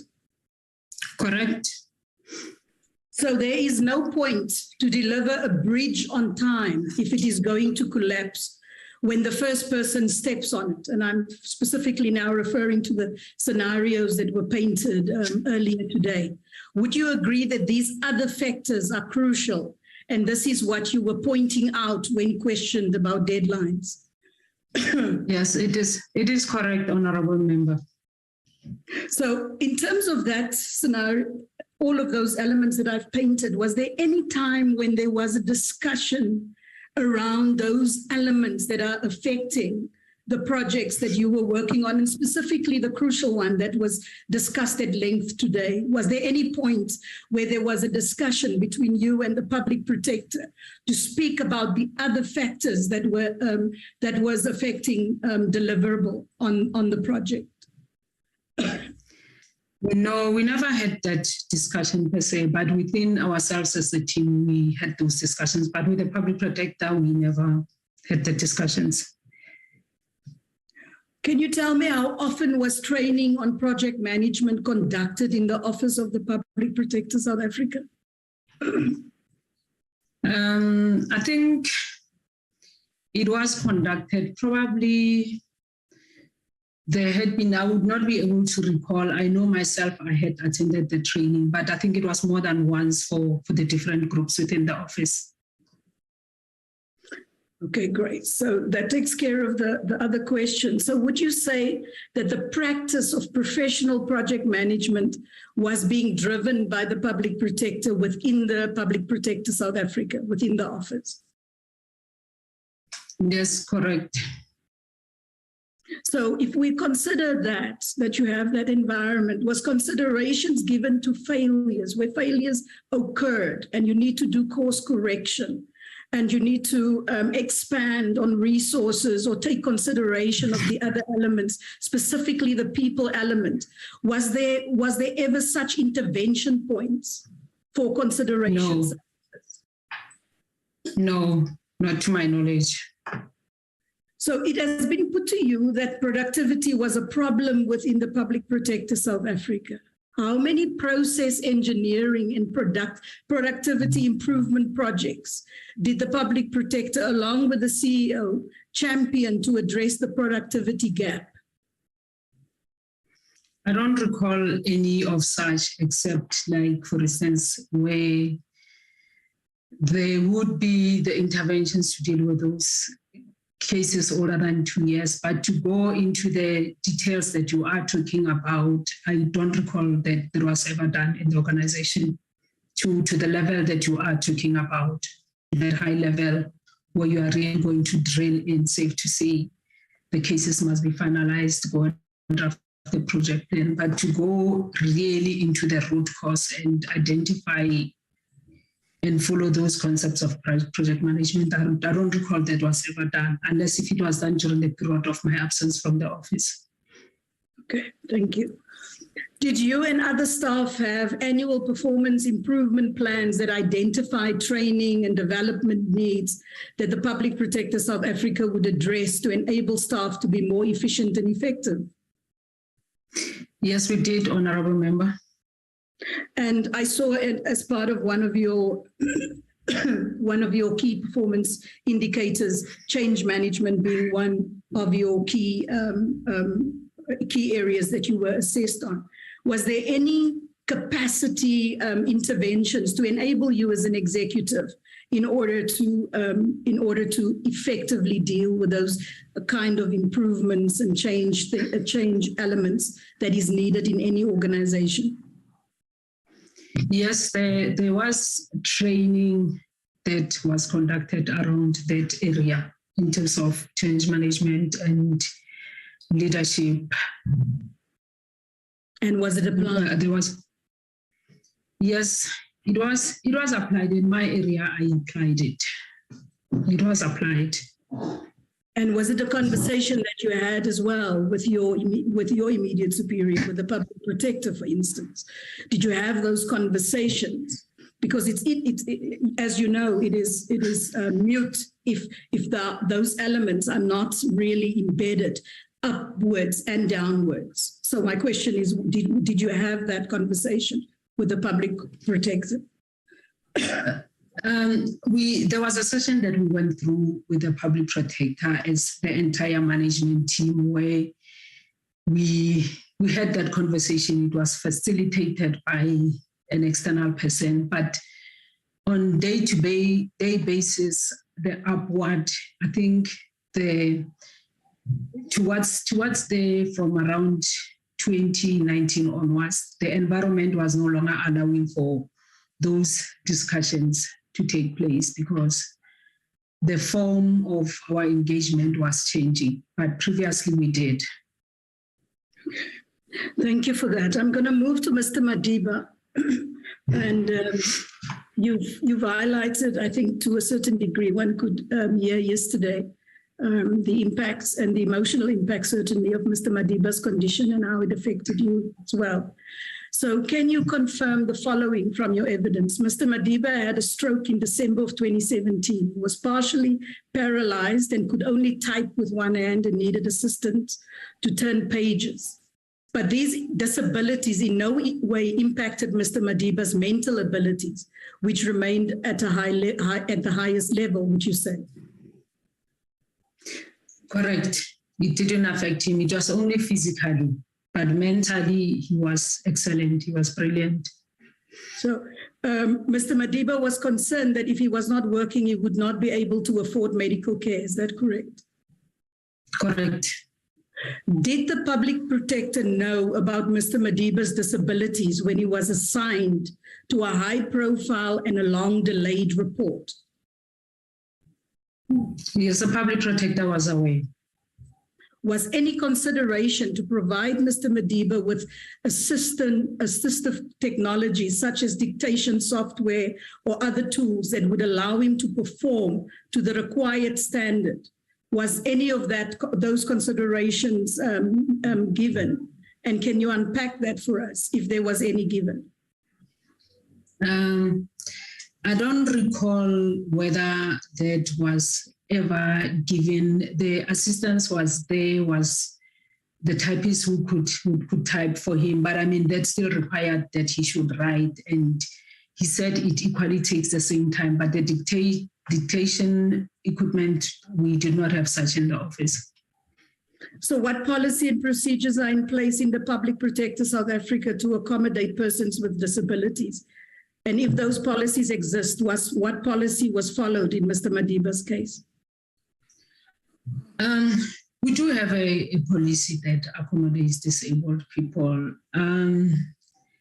With regards to Mr. Madiba, I'm not sure to what extent it was followed when he came back from his sick leave, because I started interacting with him almost a year after he had a stroke. So initially, when he came back, I wouldn't know to what extent and what were the engagements and discussions between him and HR. Chair, I'm aware that I may be on my last minute, so I just have one more issue that I want to bring up. What was the approximate cost of legal fees that you incurred in taking your dismissal on review? I would not be able to provide a fully quantitative amount because in the middle of the matter, the PSA took over and paid our legal representatives. I think between myself and Ms. Sigele, if I estimate the amount correctly, we might have spent between about 80 or 100,000 that was paying towards the disbursements and the legal and of disbursements of the attorneys, the initial attorneys who was representing us and the advocate, but from July 2020, PSA took over and paid. Was your choice to challenge only the sanction due to the lack of funds and that this was the cheapest and most effective legal tactic that you could use? Look, it was the easiest, taking into consideration the time that we spent on this matter. It was the easiest and it was the quickest for us. And at the time, our focus was on securing our job. And so we had to choose the strategy of focusing on something that will secure us a job at the time, which was to challenge the public protector's decision to change the sanction. This is my last question, Chair. How did all of this impact your family? You know what? It was not easy. I have an older child who suffered badly. She was depressed. My mother cannot fully recover even to date. She became very sick. She was hospitalized for a while, but she is much better, but she has not fully recovered to her normal self. So, and I think this is over and above myself. It was a very difficult, painful, and traumatic period for me. It affected myself, my health, both physically and emotionally. So it was a very difficult period. I understand. Ms. Mogaladi. Thank you. Honorable Gondwe. Yeah, Leboga Chairperson. Dumela, Ms. Mogaladi. Dumela, ma. Le kae mama? Ke teng wana le ka wena o kae ma? Ke teng. Ke na le dipotsonyana tse di malwa. Let me start with the first question. You state in paragraph 141 of your affidavit in relation to the SARS investigative unit investigation that you recall having a meeting with a complainant in that matter on the 8th of December 2018. And this meeting was held at the behest of the complainant. Please confirm to this committee who the complainant was in the matter and why the complainant requested the meeting and what was discussed during that meeting. Okay. There was a complaint that was lodged by the complainant in this matter. I'll deal with the last question, Honorable Member. He indicated that he wanted to come and present the evidence to the investigation team. There had been an exchange of emails acknowledging receipt of the complaint, and he requested an opportunity to come and present the evidence. So the discussion was around the allegation because the complaint had several allegations in it. It was not only about the SARS unit, there were several other allegations. So the discussion centered around the complaint, those allegations. The name of the complainant, I don't know. I think I would take directive from the chairperson because there seems to be issues around the disclosures, because initially when I did the affidavit and I had discussions with the advocate Bauer, the name centered around the issues of confidentiality. So I'm not sure if the issue has been settled, whether I can disclose those details. So I would take guidance from the members and the chairperson on whether the issues have been settled and if I can disclose the name. Go ahead. Okay, it was the complainant was Mr. Floyd Shivambu. Thank you, Ms. Mogaladi. You You state in the same. Sorry, Chair. Can we just, I couldn't hear that. You want that repeated? They did not hear you. Okay. Can you repeat the name of the complainant? The complainant was Mr. Floyd Shivambu. Okay. Can you hear me, Chairperson? Okay, we can hear you. You got that, Honorable Gondwe? Yes, I did, Chairperson. Please proceed. You state in the same paragraph 141 of your affidavit that in the course of the meeting with the complainant, Mr. Floyd Shivambu, the complainant sent you a copy of the classified version of the IGI report via WhatsApp and email. And when you eventually opened this document on your email, you realized that the document was top secret or classified. In other words, it was, a document that was not supposed to be, in anybody's possession under normal circumstances. Please confirm if you found it disturbing or concerning that the complainant, who is an ordinary citizen and most likely has no top secret security clearance, was in possession of this classified document and had now sent it to you.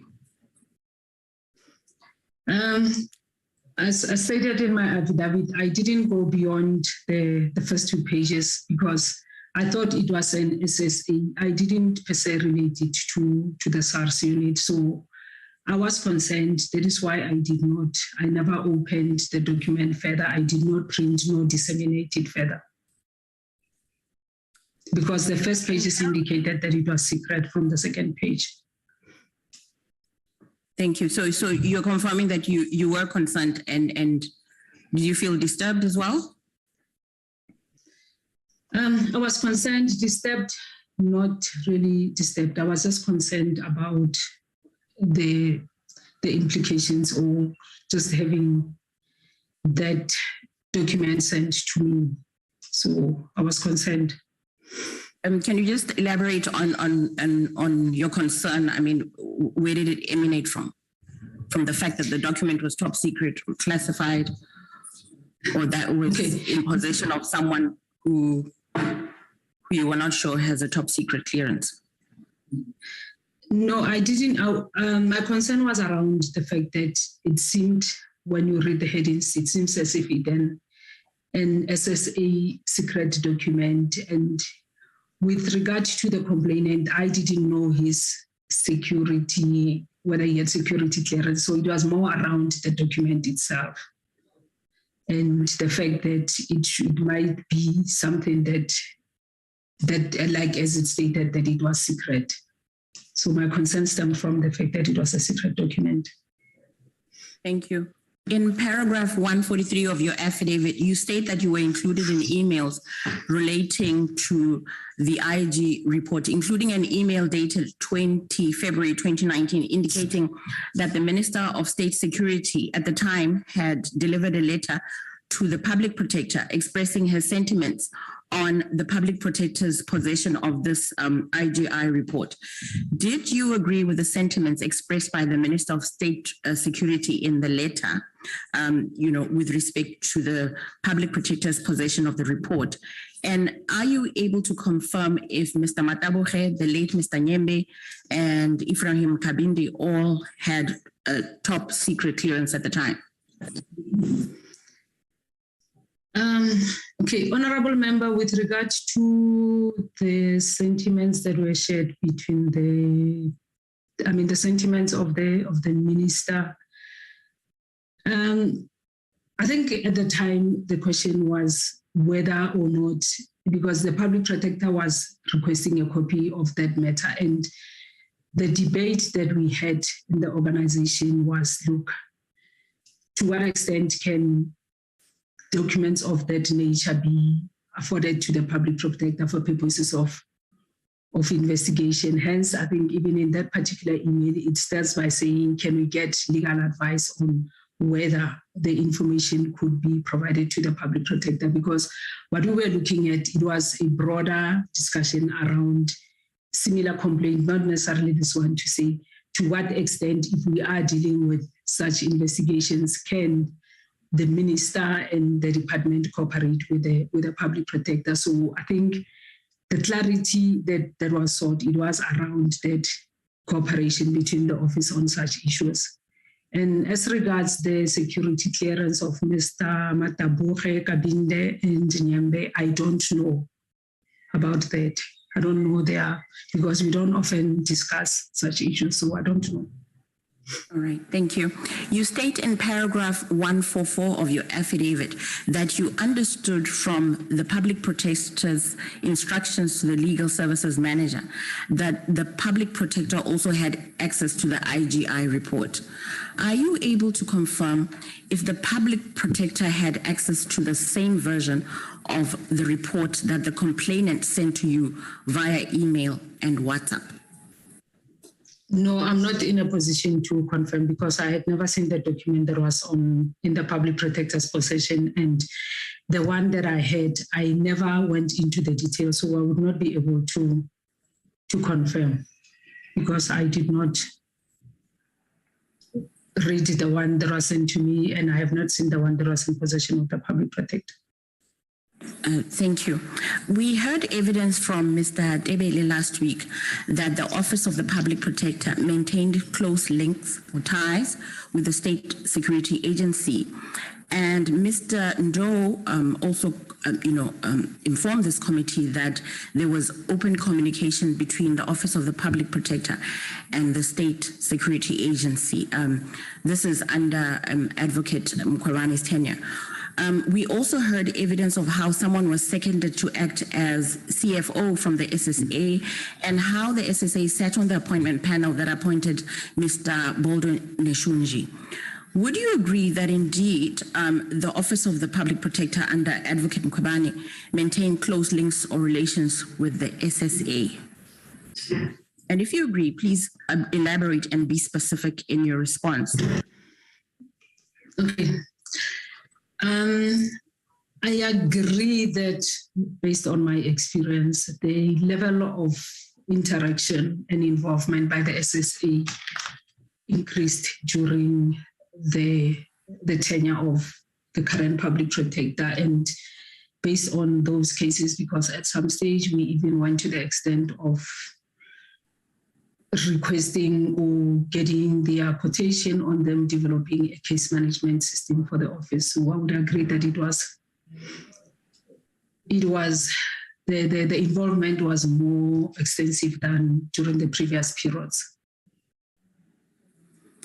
Are you able to confirm who acted as CFO, who was seconded from the SSA? I think the surname was Menzelo. I'm trying to remember the first name. The surname was Menzelo. Vusi Menzelo? Yes, it's correct. All right. Thank you very much. We heard evidence from Ms. Baloyi wherein she informed this committee that the PP, Mr. Mahlangu, and the late Mr. Nyembe perpetuated a culture of intimidation, fear, and mistrust. Do you think that these links and open communication that the Office of the Public Protector had with the SSA fueled that culture of fear and intimidation and mistrust within the Office of the Public Protector, or contributed? I will not really confirm whether it was that, because I wouldn't know what really influenced those concerns of fear and intimidation. So I would not really confirm whether it was because of the involvement of the SSA. I'm not in a position to confirm. Your last question. Did you ever get the distinct impression that Advocate Mkhwebani was being influenced by external parties outside of the Office of the Public Protector, or was furthering a particular agenda in her conduct, especially her conduct in relation to how she wanted investigations conducted and investigative, the content of investigative reports? No, not really. I think my impression has been that probably maybe the public protector was passionate with certain matters in terms of pushing them, but whether it was based on the external influence, I would not really confirm that it was based on the external influence. So I would not be in a position to do that. Thank you, Ms. Mogaladi. Thank you, Honorable Gonde. Thank you. We'll take a 15-minute break. Back at 4.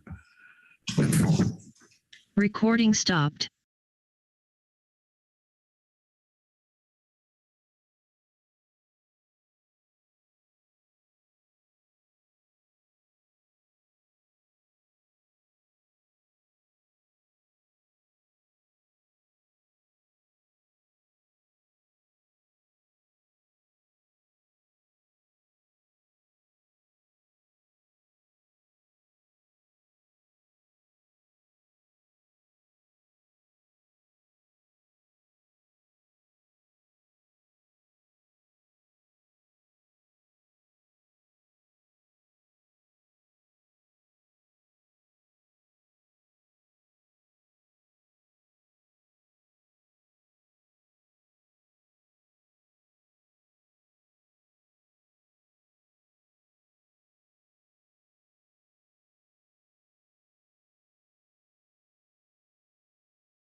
Welcome back.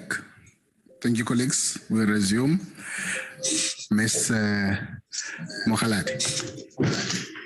Chairperson. Good day, Chairperson. Okay. Thank you. All right. I now recognize Honorable Mylan. Thank you, Chairperson. Good afternoon, Ms. Mogaladi. Ms. Mogaladi, we've heard Advocate Mpofu on several occasions refer to investigators as being highly paid. Do you know how much the public protector earns annually? I don't know, Honorable Member. Okay, would it surprise you if I said it was? Would it surprise you if I said it was 2.3 million rand per annum with a golden handshake of approximately 10 million rand when her term ends next year? I know about the gratuity part, but the current salary I don't know. But the gratuity, I know that it is payable. Okay, well, that brings me to my question, and it's along the lines of what Advocate Mpofu asked you earlier. Do you think the South African public gets value for money from her, considering the number of court judgments against her, the massive increase in litigation costs, and the number of reports that have been set aside? Okay, whether the public gets value for money, I think there is the office, which I believe, in my view, there is a team of hardworking people. But I think with regard to the public protector, I wouldn't really not be entirely in a position to comment, because you need to look at the organization as a whole, as well as the public protector as the head of the institution. But with regard to the high legal costs, I think we could do better as an organization. But in terms of performing and delivering, I think we are doing well as an organization, but the legal costs we could do better. Okay. With regard to your annexure PM2, the public protector instructed that verbal warnings be issued against Mr. Madiba and Ms. Sekele. Was there any formal disciplinary process followed in that regard? No, there was no disciplinary process that was followed. So there were no Audi letters. Okay, but didn't Advocate Mpofu just say it was a good thing to get such Audi letters rather than jumping into a warning or disciplinary processes straight away? Yeah, he said that, Honorable Member. But in this instance, the point that I was explaining was that the public protector made decisions without following that step of requesting people to make representations. At paragraph 64 in your affidavit, you state that Ms. Sekele became involved in the FSB investigation in December 2018. So what was Ms. Sekele's warning, the handwritten note on the 2nd of November 2018 for? It is, yes, it was not clear as to why she had to be warned and what did she do wrong at that point in time, because it was based on that memorandum that was drafted by Madiba, and there was no reference to Ms. Sekele in that memorandum. He was talking about the 2 investigations that he acknowledged that he was working on with the 2 investigators. So there was no reference to Ms. Sekele. So it was not clear as to why was Ms. Sekele referred to in the public protector's handwritten note. Okay, so after that, Advocate Mkhwebane then writes to Mr. Nemasisi asking for his legal opinion on the Section 79 notices. And she does that on Saturday, 24 November. And she asks more specifically about the reservations raised by Mr. Madiba. He responds on Tuesday, the 27th of November. But by that stage, the public protector has already signed and issued the Section 79 notices the day before, on Monday, the 26th of November. So it isn't even a full working day. I mean, it's the same working day, Monday being a working day. Is that correct? Is my timeline correct? It is correct, Honorable Member. So is it reasonable to ask for a legal opinion and then act without considering such an opinion? No, it is not reasonable. Was there any reason why the Section 79 notices couldn't have been delayed by 1 day until after Mr. Nemasisi had issued his opinion? No, it was not really. For me, I did not understand because that matter had been pending for a while. So a day would not make much of a difference in this matter. Okay. And then those reservations that were raised by Mr. Madiba and subsequently by Mr. Nemasisi, they then became the subject of a court case, which the public protector then lost. Is that right? Correct. Okay. I want to turn now to the IGI report that Honorable Gondwe was talking about.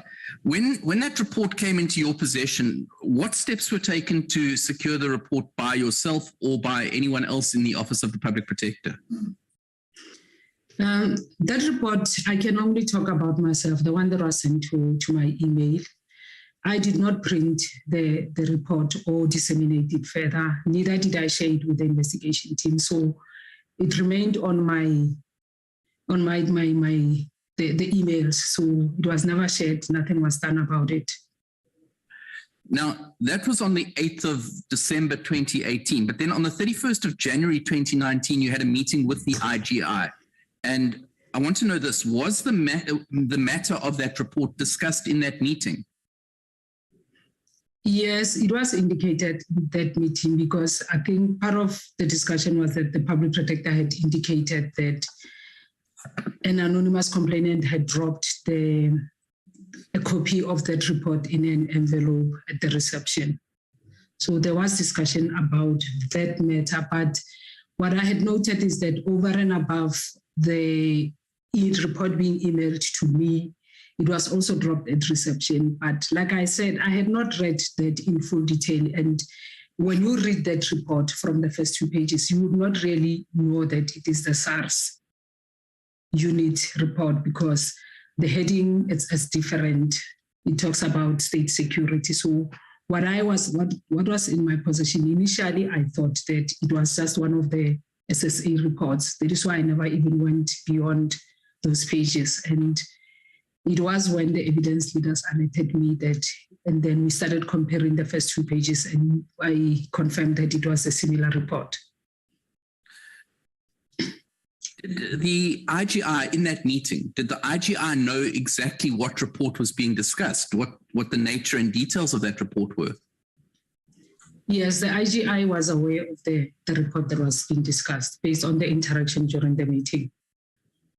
Was any attempt made to verify the contents of the report that was in the possession of the public protector with the version that the IGI had issued?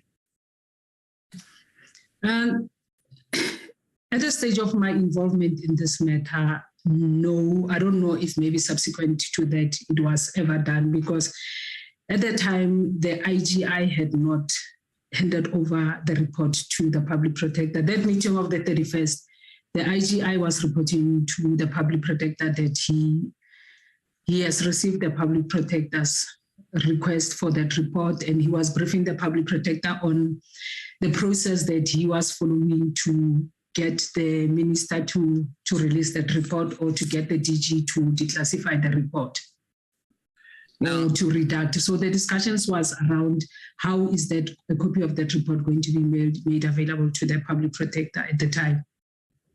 So just to be 100% clear, the copy that the public protector had was an unredacted report. Is that correct? I don't know. I have never seen a copy of the report that was in the public protector's possession. So I cannot confirm whether it was redacted or unredacted because she didn't share it with me in that meeting. Okay. Were you involved in the CX report, in the drafting of the CX report? And the rogue unit report? Okay, the CX, I was not involved at all in that matter. The SARS unit, I was involved initially in the early stages of the investigation because the team was reporting to me up until around end of Feb. And then from there, they were reporting directly to the public protector on that matter. Okay. Did you read the report before it was issued? No, because I was no longer involved in the investigation. Even the Section 7.9, when it was issued, I was not involved. Okay, my last question, the IGI report that was relied on in the rogue unit report, the so-called rogue unit report, that was this one that had been handed in at the reception of the public protector, is that correct? I don't know, Honorable Member, because I have not seen the report that was dropped at the reception. And I didn't interact fully with the report. Thank you very much, Ms. Mogaladi. Thank you, Honorable Member. Milam, you can switch off your mic. And I'll recognize Honorable Heron. Thank you, Chair, and thank you, Ms. Mogaladi. I also want to pick up with the end of your affidavit around the IGI report, or the secret report that you say that you received by email. You attended the meeting on the 31st of January, and you say in your affidavit that you listened to the recording. Do you know how that recording came about? I don't know, Honorable. Okay, the meeting was recorded. Normally we record our meetings in the office, but as to how it went public, I don't know. Thank you. So we had evidence led before us that there was an instruction from the public protector not to record that meeting. So are you aware of that instruction? No, I don't recall that there was an instruction not to record that meeting. And if the meeting was not recorded, then I wouldn't know, because my impression was that normally our meetings are recorded, and especially the public protector's PA, if he attends that meeting, his responsibility is to record the meeting. So I'm not aware that the meeting of the instruction and whether the meeting was not recorded. Just pause. Honorable Heron. Advocate Bauer. Honorable Member Heron, Mr. Mpofu can correct me if I'm wrong, but I have no recollection of evidence being led that the meeting with the IGI was not recorded on the instruction of the public protector.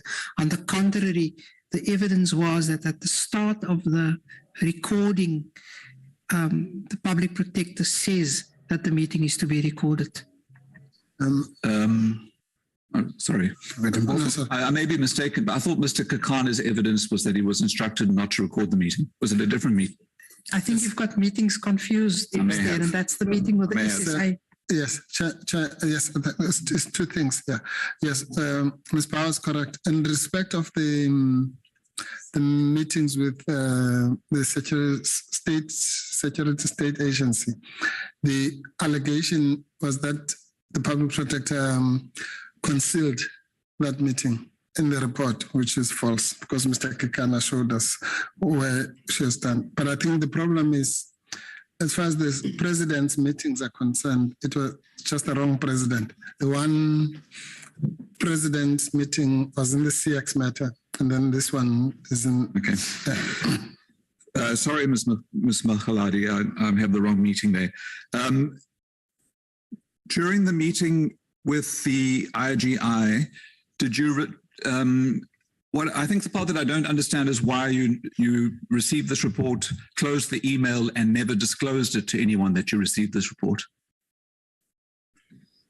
Okay, like I said, Honorable Member, for me, I did not think that it was the SARS unit report. I thought it was just some report that was sent to my email. It happens that sometimes people would send things that are not really related to what we're doing. So I did not really connect that this was part of the report that was being requested or being required. So, because I did not read the full details of that report.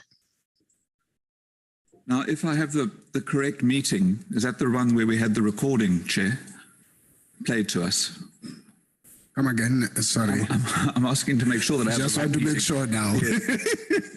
In that recording, we hear that the public protector saying that she's received this report. It was dropped off anonymously, and that she shouldn't have it. Why do you not say in that meeting, I also got this report? Chairperson, at the time, I had not really connected that was the same report that I have and the one that was being referred to as the SARS, because the way that complaint was being classified, it was classified as the SARS rogue unit. But that report, when you look at the content that I read on the second page, it talks of an SSA report, not necessarily. You are not able to figure it out from on the first pages that it's about SARS investigation. But you were aware that the meeting was about the same issue, the matter that was the same complaint. I was aware, okay, in the complaint of Mr. Shivambu, there were several issues. What I was not aware was what was sent to me was the same report that was being requested. The complaint had several issues, but what I was not aware was the report that I had was the same one that was being requested. If I can go to your evidence about the dashboard meetings being changed and the way you described it, you would arrive at the meeting, present a PowerPoint. This is the matter. This is where we are, the report section 7.9, and this is the date. Where did those dates come from that you were reporting at the dashboard meeting? The target dates. We always had just the end date, and then the dates would be coming from the investigation teams, the managers of the different units that attended the meeting. You would come up with a proposal.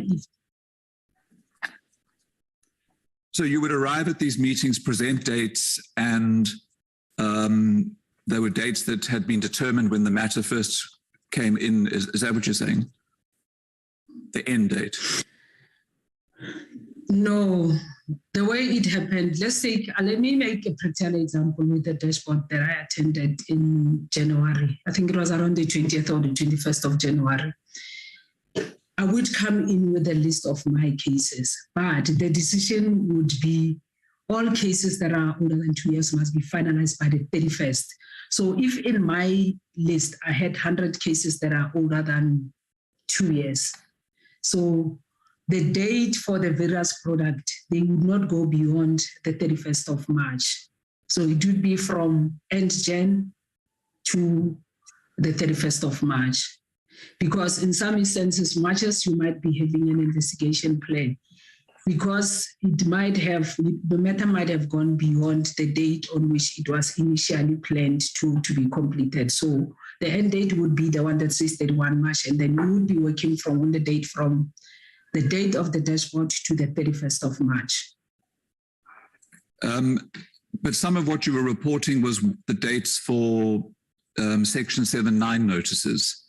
And those notices, I would imagine, no one can determine based on when the complaint came in. The Section 7.9 notice would be issued when an implicated party is identified. So you were reporting on those dates too. Where did those dates come from?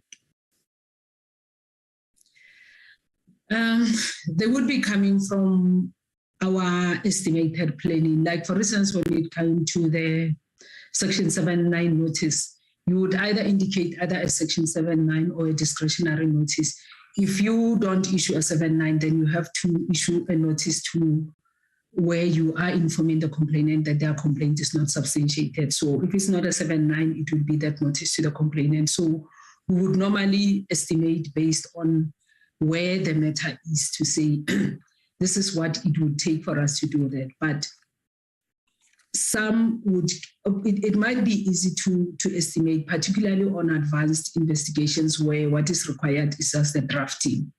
But it will not always be easy in all the cases. But basically, it will be based on the fact that the investigation is complete. Then you are estimating the time to draft that notice. So the notice, those dates came really from you and your teams? Yes, it came from the teams, but except that sometimes if it's difficult, then you would have to reduce. Let's say if I say I would require 2 months to do this matter. If that 2 months went beyond the end date, then I have to change the dates and squeeze it. And we often found ourselves coming up with dates that would be the way the meeting would be, you would be coming with a date that you know that it would be very difficult to come up with a date because the investigator would have their estimation. But when you go to the meeting, that estimated date might be seen as being too far. And then you would have to consider the date within the period within which you are given. Thank you. Ms. Mogaladi, how do you allege that you were victimized? The impression that I get from your evidence is that you are unhappy about, or you found deadlines unreasonable, that maybe you found the public protector to be unkind in some circumstances, particularly around the loss in your family. But how do you make that into victimization? I think the victimization for me goes around the matter of the FSCA and the disciplinary charges that ensued from that matter, as well as the other charge that related to this matter. As I've indicated in my evidence, I was transferred to this unit without knowing about this matter. The public protector started demanding that matter, but there were challenges. And as I have stated, I really felt that under the correct recourse would have been to look at this matter and interrogate it properly and determine why did things go wrong. So I felt I was being victimized because some of the charges against me related to things that I did not have anything to do about, things that happened even 18 months before I took over that matter. And secondly, I really felt that I was victimized. Like, part of my main concern was that there was selective and inconsistent discipline in the organization.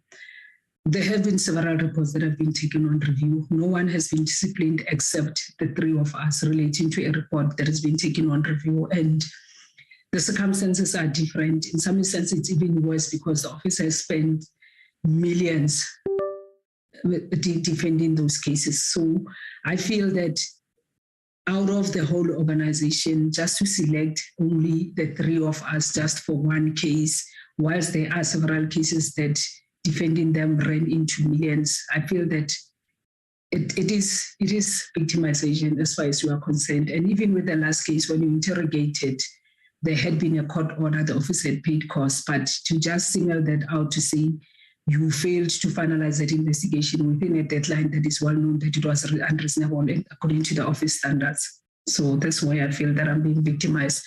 The other issues I was highlighting, the issue of the rigidity of the public protector. The victimization would be around the manner in which we were disciplined relating to the FSCA matter. Ms. Mogaladi, you said earlier that you had legal training, and I think you said you worked at the state attorney. And did you do your articles at the state attorney as well? Yes, I did.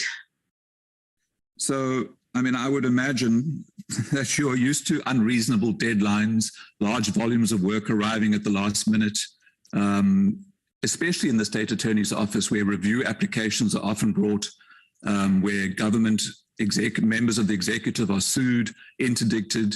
I mean, the legal profession is all about unreasonable deadlines. Is it not? I agree fully, Honorable Member, and I think even the environment that we work within Office of the Public Protector, it's about that pressure. I think the difficulty that I found myself in, it's the consequences, the pressure that would be exerted, the unreasonable. Let's say, for instance, if I compare it with the environment in the state attorney, for instance, if on the particular date, for instance, the matter for some reason is not able to be presented, there would be an explanation, there would be reasonableness in terms of considering, but to say no matter what happens, this matter must be finalized, it's a totally different environment to the one that I was talking about in the state attorney. And I think even in the office, we are used, because of the don't have sufficient capacity, we are used to working long hours and to pushing ourselves beyond. But I think the difficulty that came with was the for instance, the consequences, the threats, as well as the discipline that ensued following that, and also not really having an ear to listen to what are the challenges that the teams are investigating, because in all those challenges, people were not saying, I am not going to deal with this matter. It might be that the matter was receiving attention, but you required more time and you had been working on that matter, and then there were challenges that ensued during considering the particular investigation. Ms. Smith, What's your last point? Yes, this next one. It's your last, no, the one that you're getting into now. You can combine them. That's your last point. I'll try and combine it. Ms. Mogaladi, I mean, are you aware of the concept of consequence management and the complaint, I think, largely across South Africa, that there's an absence of consequence management in government, public services? I mean, we can talk about home affairs where you can take 3 or 4 years to wait for a birth certificate. And I mean, I think the South African public is frustrated with lack of consequence management. And when you set deadlines and there are consequences for not meeting them, is that not a good practice in terms of public service? It is a good practice, safe to say that I went at length yesterday to indicate that, for instance, when you set those deadlines, are they achievable? Are they realistic? Do we have the resources to achieve those deadlines? And I think, contrary to what is being said, I think the public protector it's common knowledge that she's priding herself about the achievement of this office. So much as we do have backlog, there's a lot that has been achieved based on the presentations that is out there in the public. So it's not that people are not working or we are just sitting and being lax. There's a lot of work that is coming out of this office, notwithstanding the other challenges that we have. Chair, I wasn't able to combine it, but it's a quick last question. Mayor. You silenced them and said that that's a yes. Ms. Mogaladi, you've read section 194 of the Constitution, I assume, which deals with the removal of the public protector. Yes, I did, Honorable Member. Yes. Is your evidence that in relation to you, the public protector has committed misconduct?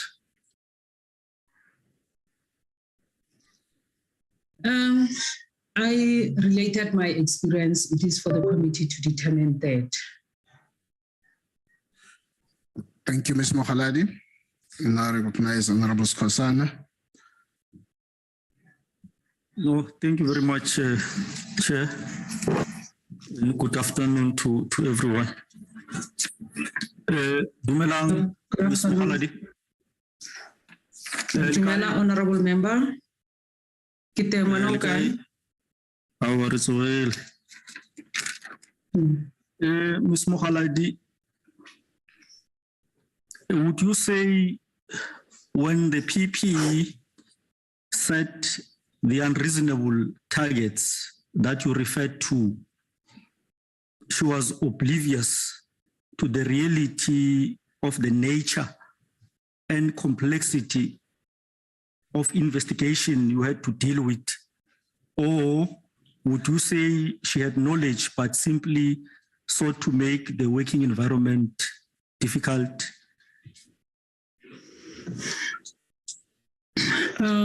Look,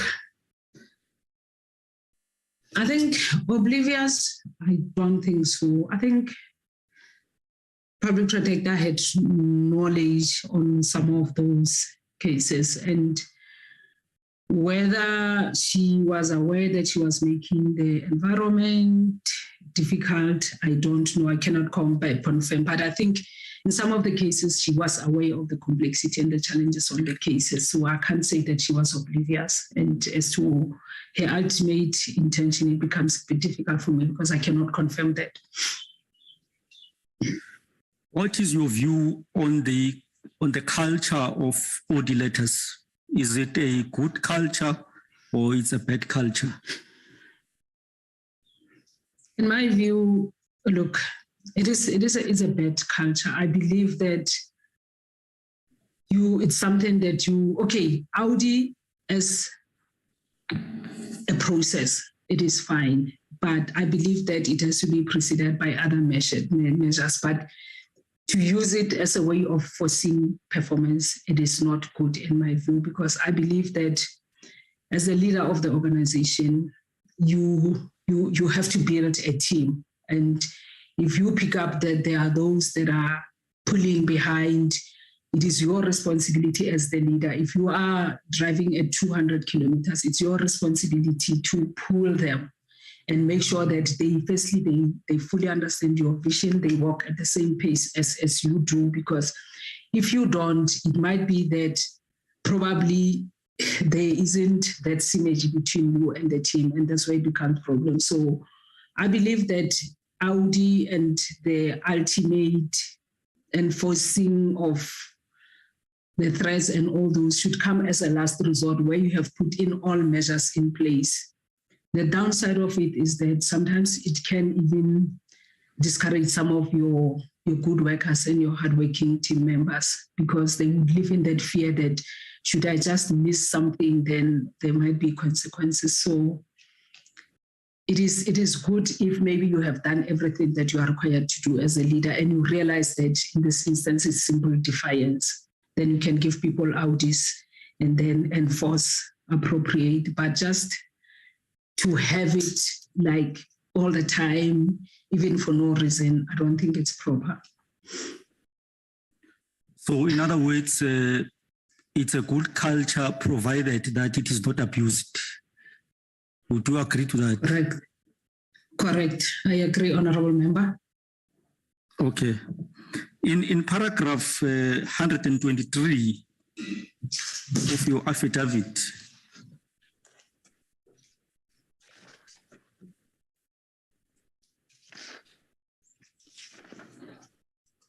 in the last sentence there, you say the issue of Audi letters being issued following instructions from the PP issued in meetings was common.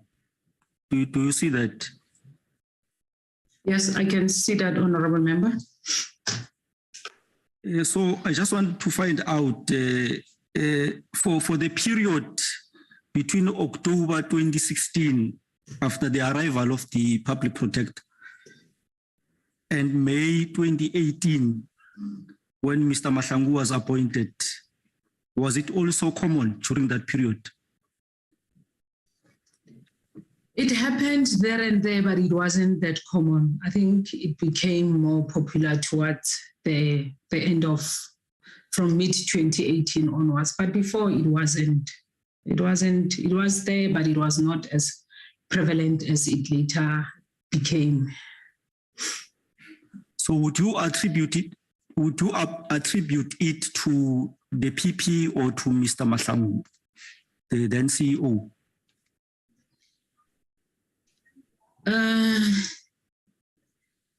I think in my experience, Mr. Mahlangu was carrying out the PP's instructions. I've interacted with Mr. Mahlangu and I did not experience that side.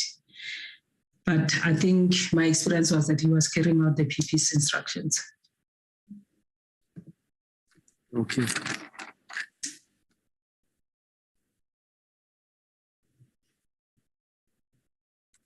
So when the PP decided to dismiss you, rejecting the ruling of the DC chairperson for your suspension, you gave evidence that this was not in line with the disciplinary code of the PPSA. So would you say she was not conversant with the disciplinary code? No, PP is conversant with the disciplinary code. If I'm correct, she signed that code. It was signed by her. The revised version was signed by the public protector. So she is conversant with the code. Okay. So don't you think that had you agreed to make representation as per the PP's letter of 6 May 2021, maybe the PP could have changed her decision of dismissing you based on your submission? No, I don't think so, Honorable Member, because the letter, the PP had already made a decision, because she was saying, I hereby impose. I decided to impose the sanction of the chairperson. So my reading of that letter was that it was clear, and it was also confirmed by the legal court in the judgment that already she had already taken that decision, and we were correct. Because the letter, when you read it, was clear that she had already taken that decision. Don't you think that was an opportunity for you to inform her that the decision of the DC chair was supposed to be final?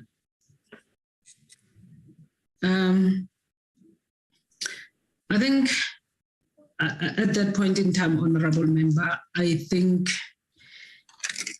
to lose a job is not an easy thing. So as an affected employee, you do everything possible that you will secure your rights, because for me, I did not understand why would the public protector take such drastic steps, especially if there was the ruling of the chairperson whereby he outlined his reason, and the other issues that were included there were not part of the ruling of the chairperson. The issues such as that the relationship of trust had broken down. Instead, the chairperson's view was that it would be easier he felt that that relationship can be restored, and he felt that part of the reason why he did not consider dismissal was that I kept the public protector informed of some of the difficulties about this matter throughout. So I felt that under those circumstances, it would be proper to take a step that would make sure that I don't suffer the adverse effects of first losing a job and then you have to go and fight your matter in the CCMA. I mean, some of the colleagues that went through that route, the cases took up to almost 2 months where the matter was heading the CCMA. And by the time that we were already unemployed. So I took the steps that would secure my employment. So is that the reason why you then did not challenge the guilt sanction on your disciplinary proceedings? Yes, Chairperson, and I think partly I indicated that I felt that challenging the sanction, as I used, for lack of a better word, I think I said it was the lesser of the two evils. So I went for what was easier. I had been on that matter for quite almost 2 years. My health was negatively affected, so I opted for something that would be quicker and bring finality to this matter, and then I can move on with my life. It guaranteed me a job at least, much as it was difficult because I was without a salary for 3 months, but it guaranteed me the security of having a job after the end of the 3 months. Okay. No, thanks, Chief. Thank you, Honorable Skosana. Honorable Majosi.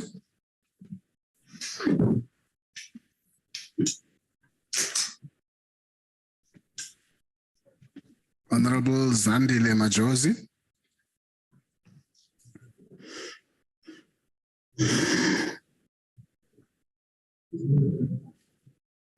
Honorable Siwela.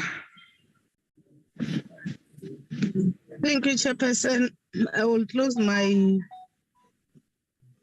video. I'm not in a good position where I am.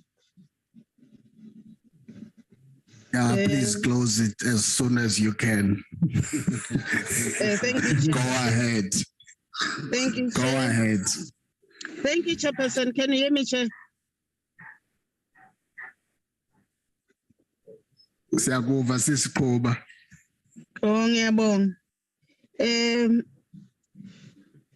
Lekai sesi minjani sesi? Good afternoon, Honorable Member. Kiteng lekai lena. How are you? Ke na le dipositionyana tše nyana tše ke tshwanetse gore ke botsiše tsona mara tše dintši se ba šele ba botsišitše.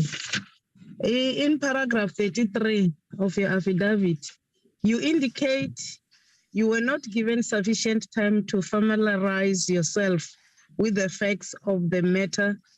Do you think the PP was unreasonable in the demands she made to you regarding the S79 notice? That's the first question. Yes, I felt that she was unreasonable because I had just taken over that matter. I was not familiar. I had not interacted with that particular investigation.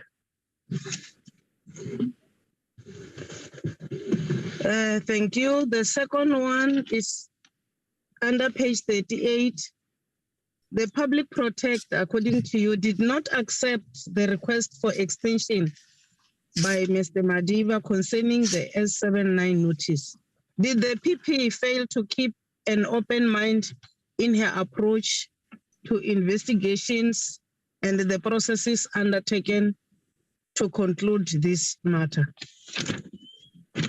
Yes, I believe so, Honorable Member, because I think in that memorandum and other emails that had been shared, there were details around the challenges that were being experienced on this matter. So the public protector did not pay much attention to addressing some of those.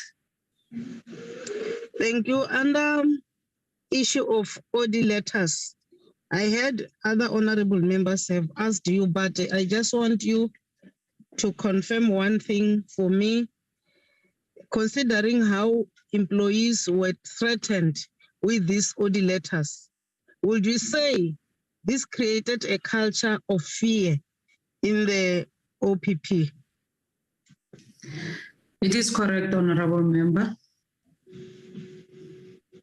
Thank you. Chairperson, these were my 3 questions. I'm covered by other honorable members. I won't waste your time. Thank you for your response, sis. Thank you, Honorable. Oh. Hello? Yes, Chairperson, it's Honorable Majosi. I'm back. I did call you on your allocated space. It's just that your seat has been taken now. But you can squeeze in. I'm mute.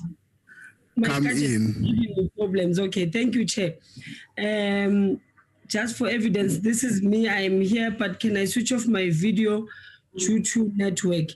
No, Chairperson, I have only 2 or 3 questions. Good afternoon, Ms. Mogaladi. Good afternoon, Honorable Majosi.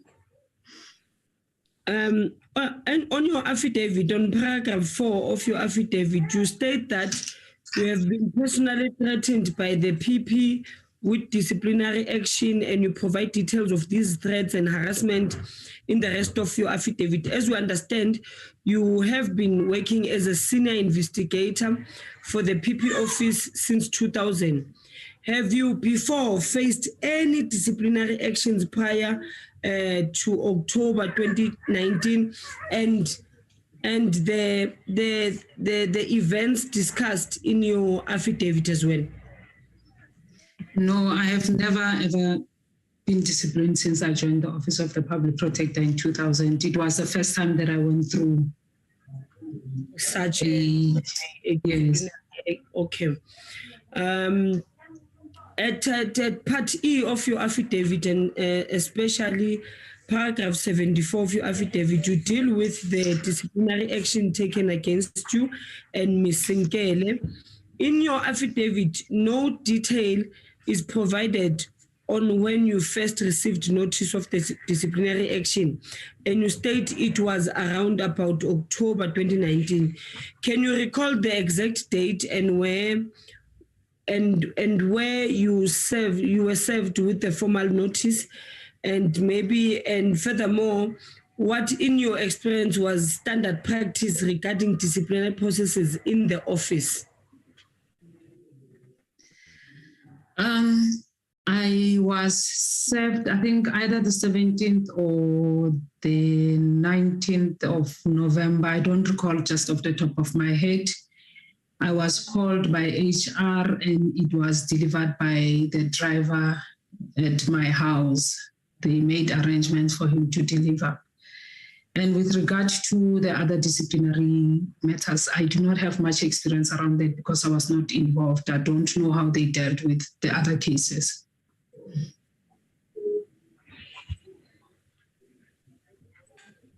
Or okay, so you would then say maybe that was the standard practice regarding your disciplinary process that was taken.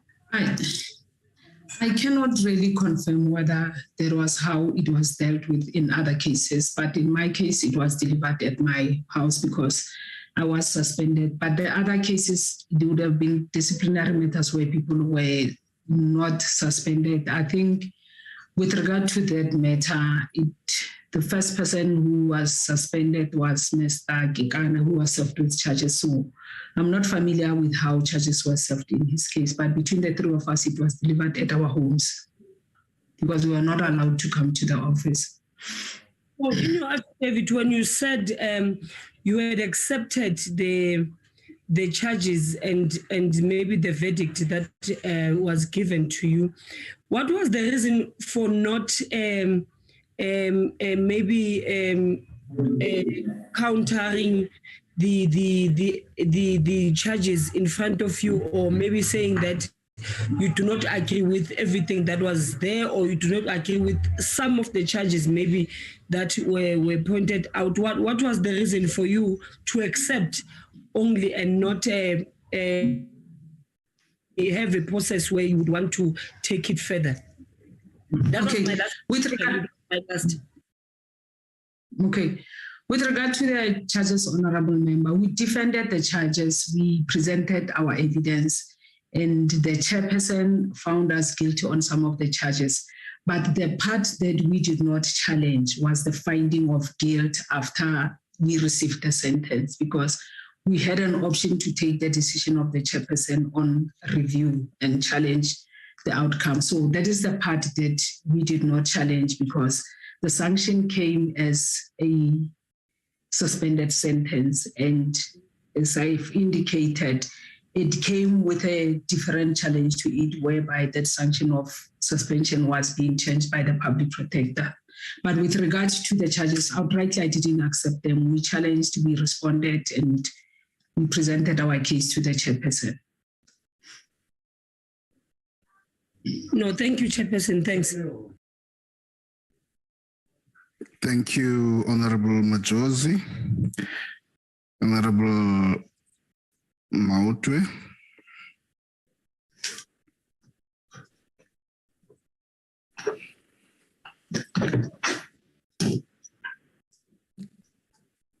Honorable Ompile Mautwe.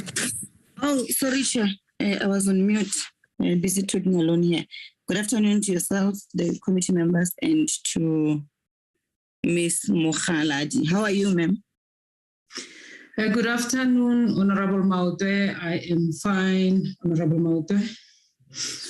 Okay. Earlier on, you were asked about the salary package of the public protector, and you indicated that you were not sure, but how much does an executive manager like you earn per year? And the salary currently is about 1.6 million. It's the salary of the DDGs in public service. 1.6. Oh, okay. And then earlier on, there was a nice discussion between you and Advocate Senior Counsel about the misconduct. I didn't get your answer properly. Maybe if you can respond to it again. Are you taking responsibility for your actions, your own admitted misconduct? Okay, thank you, Honorable Member. I said to Advocate Mpofu that the fair thing that should have done by the organization was to make sure that we look holistically at this matter. And when I drafted that affidavit, I was saying, as far as the parts that I might not have done correctly, I take accountability as the head of the institution, of the unit, but I'm not saying that I am taking accountability for things that I did not agree to, that I pointed out were not done correctly, and that I felt that they were being unfairly attributed to me. For areas that maybe I could have done better, I do take accountability for those, but I don't take accountability entirely for everything that went wrong in this matter.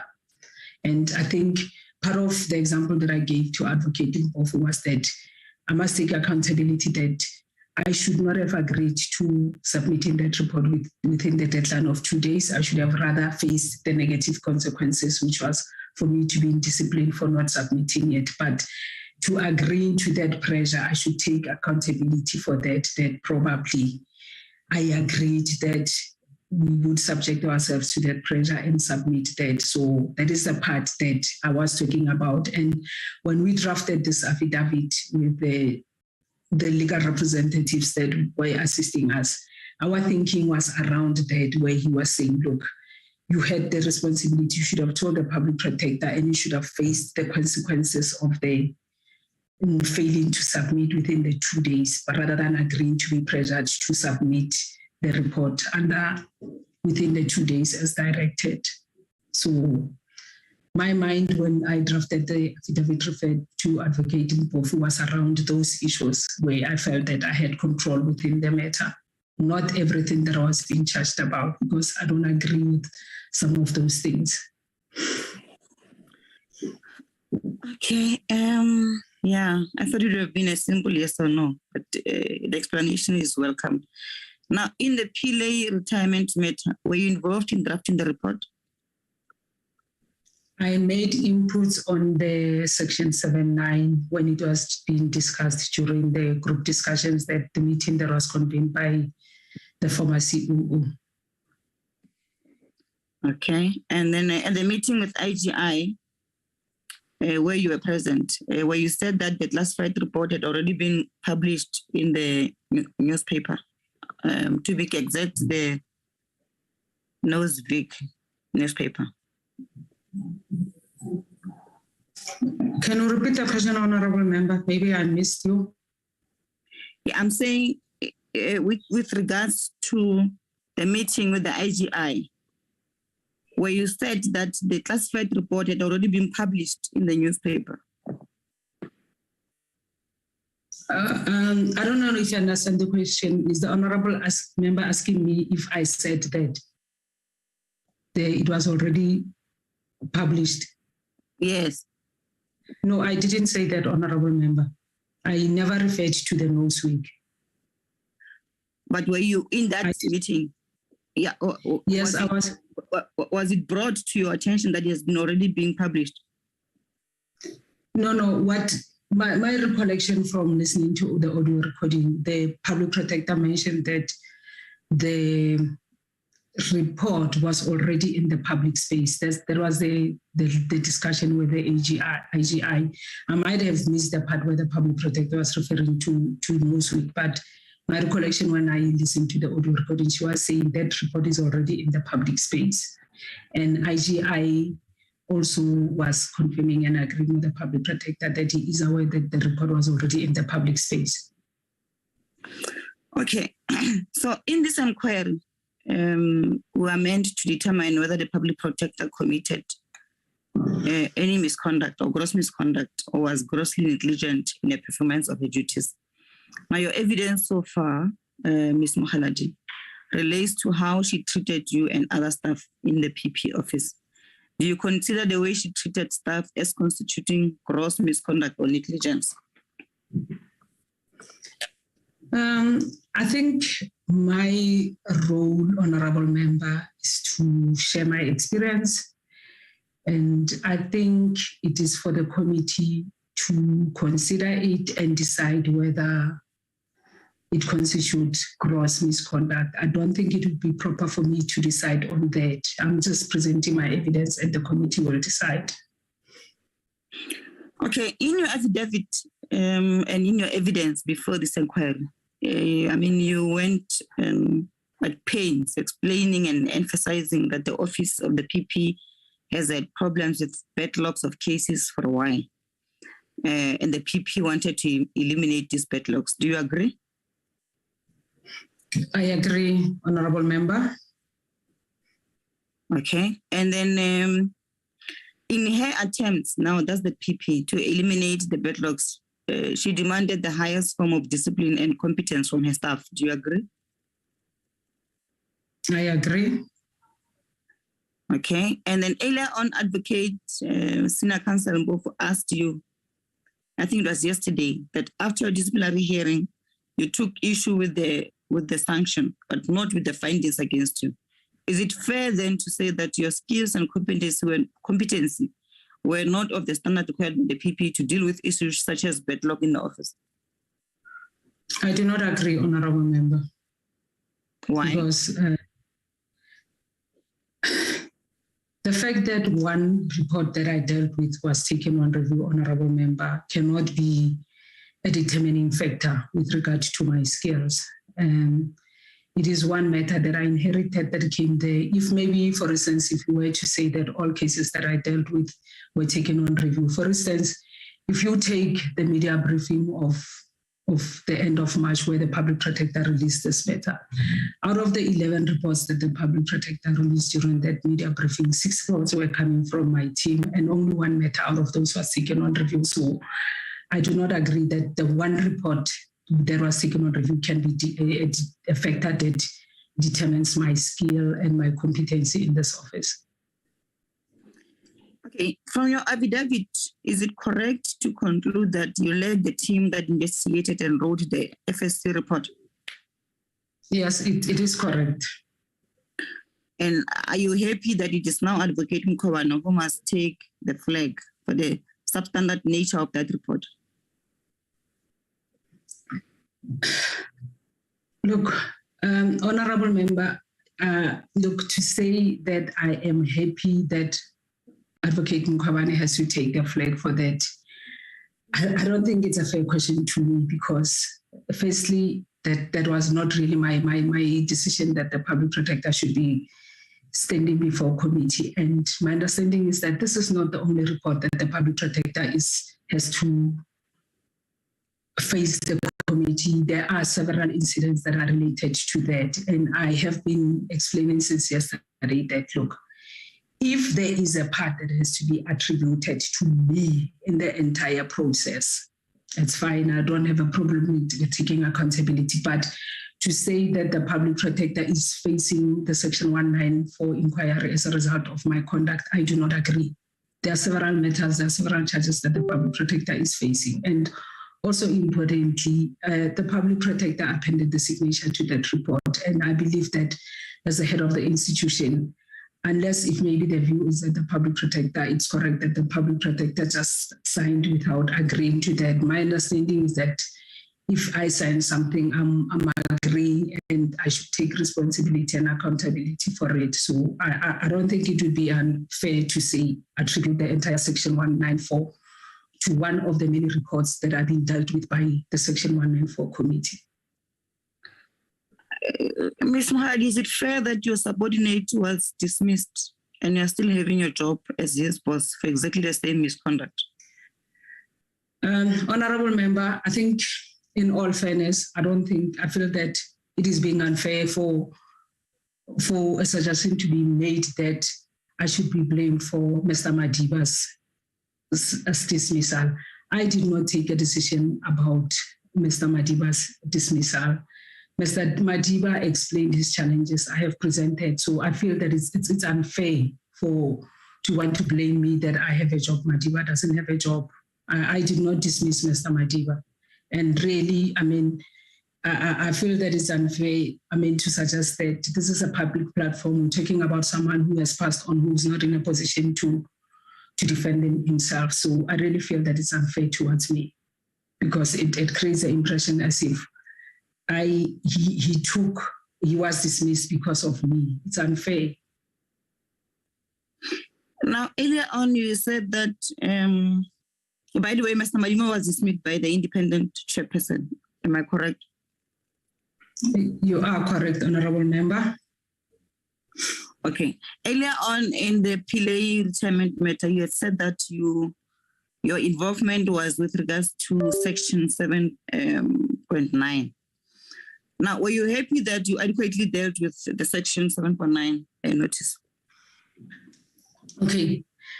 The Pillay retirement notice, there were 2 issues on that matter.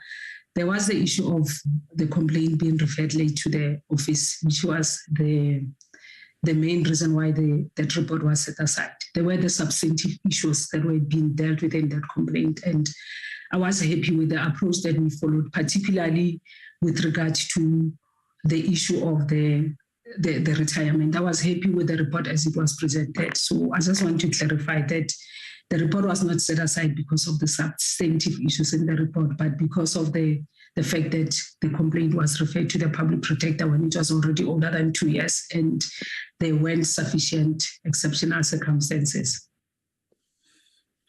Okay, Chair, that will be all from my side. Yeah? No, I was saying actually, to be precise, I think the concern that was raised was that there had been various attempts to address the issue of the provisions of Section 69 of the Public Protector Act, and every time there would be a different information that was presented to Mr. Pillay and his legal representatives. Okay, thank you, Chair. Honorable Maute. Thank you, Ms. Mogaladi. I now recognize Honorable Mananiso.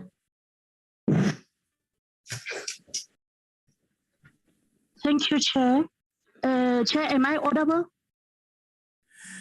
You are audible and visible.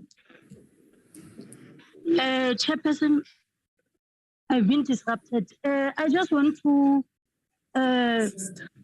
greet honorable members on the platform and as well in the house. Okay, Mama Mogaladi. Kiteng Malegai Luna. Kiteng ma. Ke batla go starta ka potso ya ka ya ntlha, as the person who was in charge for management, do you think there is a need for organizational behavioral change in your organization, especially at the public protectors SA? Yes, I think there is a need to go through the process of organizational behavioral change management and also to change the culture in the organization, that culture that we're talking about of fear, although there are attempts at the present moment to try, but I think it is important that there should be intervention too. Okay. And then my second question is with regards to what we have ventured out on your advocacy on issues of unhealthy relationships in the workplace with the people. I just want to check with you, were there any moments that one have appreciated the work of the PP and as well acknowledged some of her leadership style during your working period with her? I think, Honorable Member, I think there are lots of things where the public protector needs to be loaded for. I think, for instance, I wouldn't say everything that the public protector is dealing with it's wrong, but over and above my own experiences, there are some good things that the public protector is doing. For instance, the commitment to work, the commitment to finalizing some of these cases. But the difficulty for me would be how to achieve that and how it is being done. I mean, my view is that there could be a better way of doing and achieving the same results rather than that culture of fear and intimidation. But I think in terms of increasing the numbers and making sure that a number of complaints are resolved, I think that is the one point. But I think the difficulty would be the cost of achieving that, especially on the employees. We've got some very good, for instance, I've got someone in my team, he's a very good investigator, but because of the continuous pressure that we're putting on him, he's really struggling to keep his health is deteriorating. So those are the kind of things that we are dealing with. So it would be a matter of balancing. Okay, so if you were given an opportunity to define leadership style, what would you say?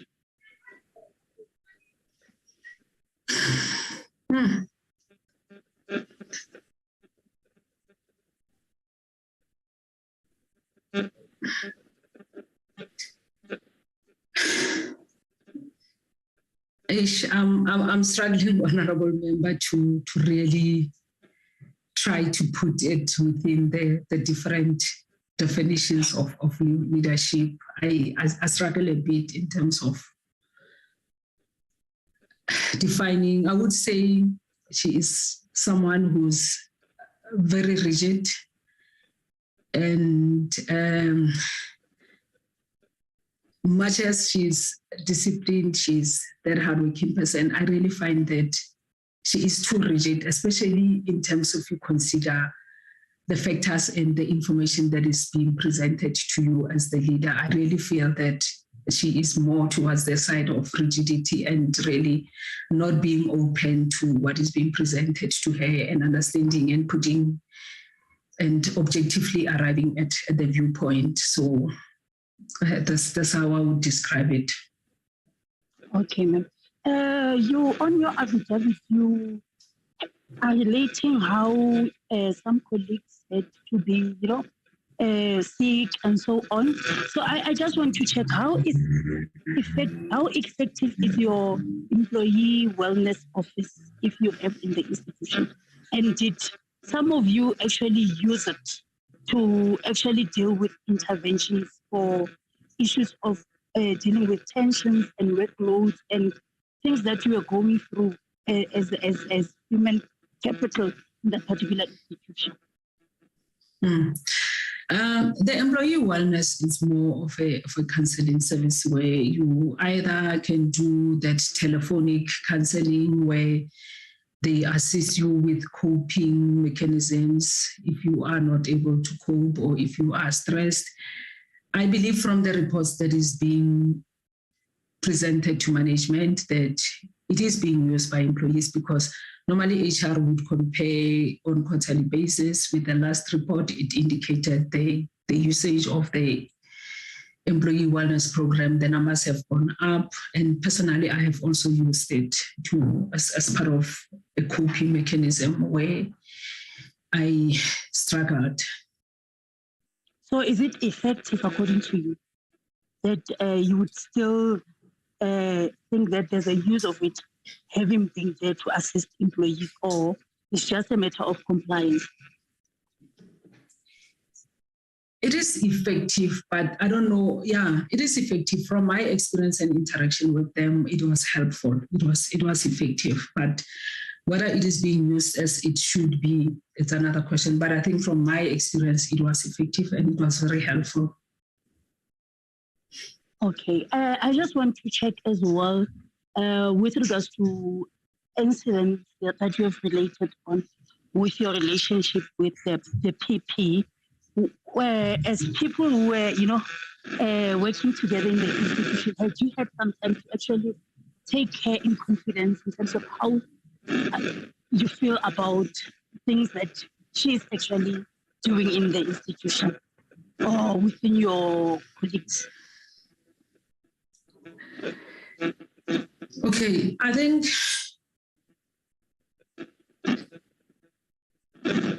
maybe with time, I think my relationship with the public protector deteriorated to that relationship of fear where I couldn't really reach out. For instance, with the initial stages, I think nothing before Mr. Madiba reported to me, I could approach her around the challenges, especially in terms of how Mr. Madiba could be assisted at the time. But I think the minute that starting towards the end of November 2018, as soon as I had this additional responsibility there, the relationship deteriorated completely. It became that relationship of fear. It was a relationship of always having fear because I was always worried about either being in trouble and it wasn't a healthy relationship, and I kind of held back because there wasn't that proper relationship. I couldn't even reach out because there was no relationship really. Like I said, it was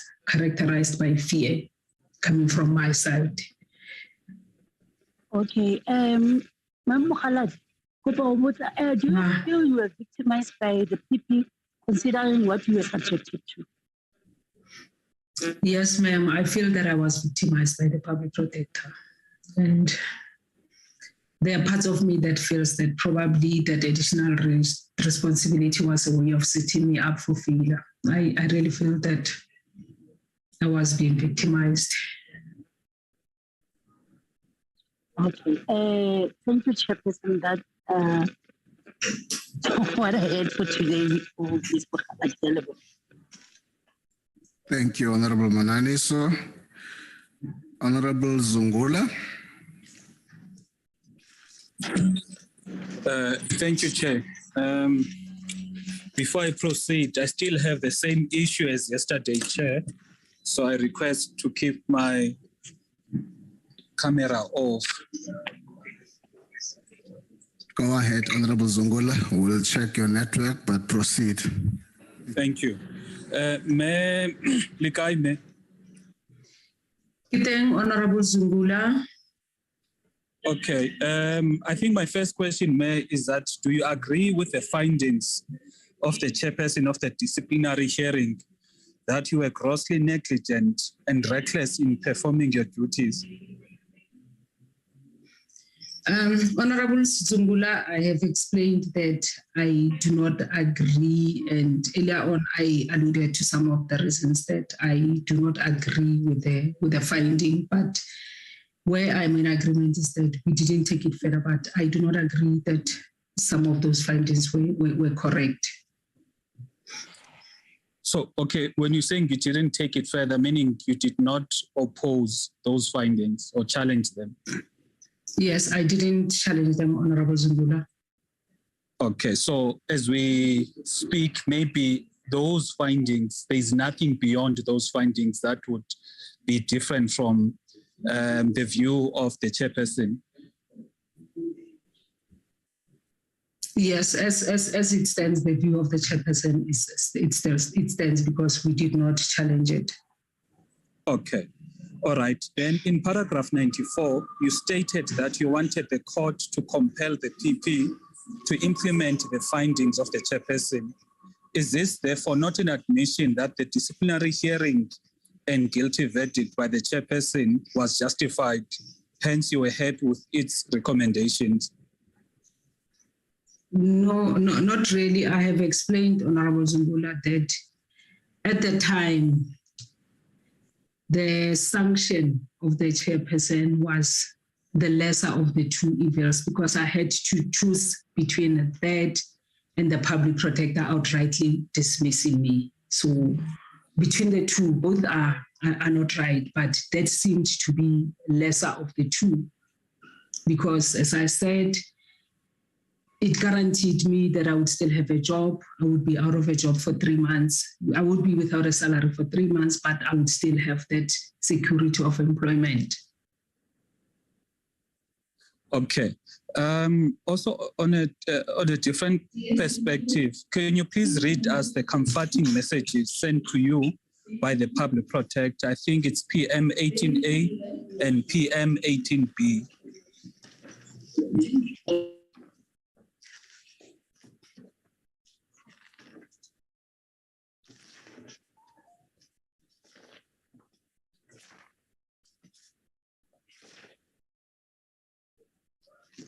Okay, the first one said, thanks for the update. Can I proceed, Chair? Yes, oh, sorry. Before you proceed, just pause, Honorable Zungula and Ms. Mogaladi, Advocate Mayosi.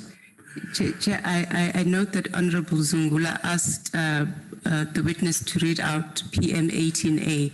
May I just remind the Honorable member that that is the annexure that is indeed part of the record, but she had requested due to privacy issues in her family, because PM 18A actually describes the medical condition of her family, that it not be put up here. So PM 18A is there in the record. Not to be flighted, okay. Yes, and the sympathetic messages are in PM 18B in any event that the member is requesting.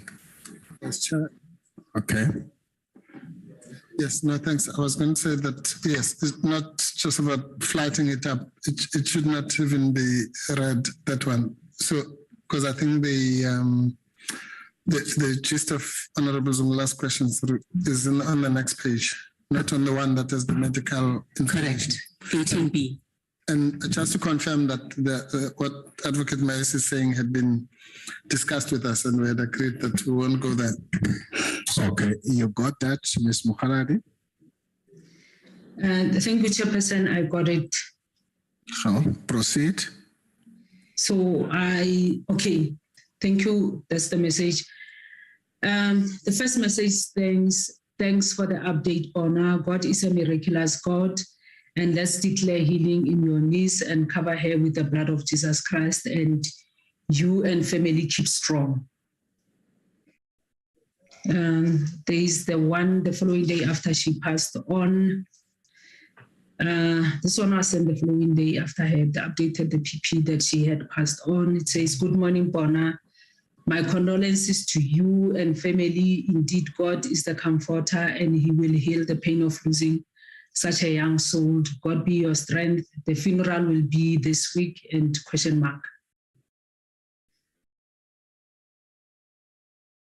I think those were if I'm correct, Honorable Member, those were the two messages that you wanted me to read. Yeah, thank you. I think I get the gist. So what do you make out of these messages from a humanly compassion point of view?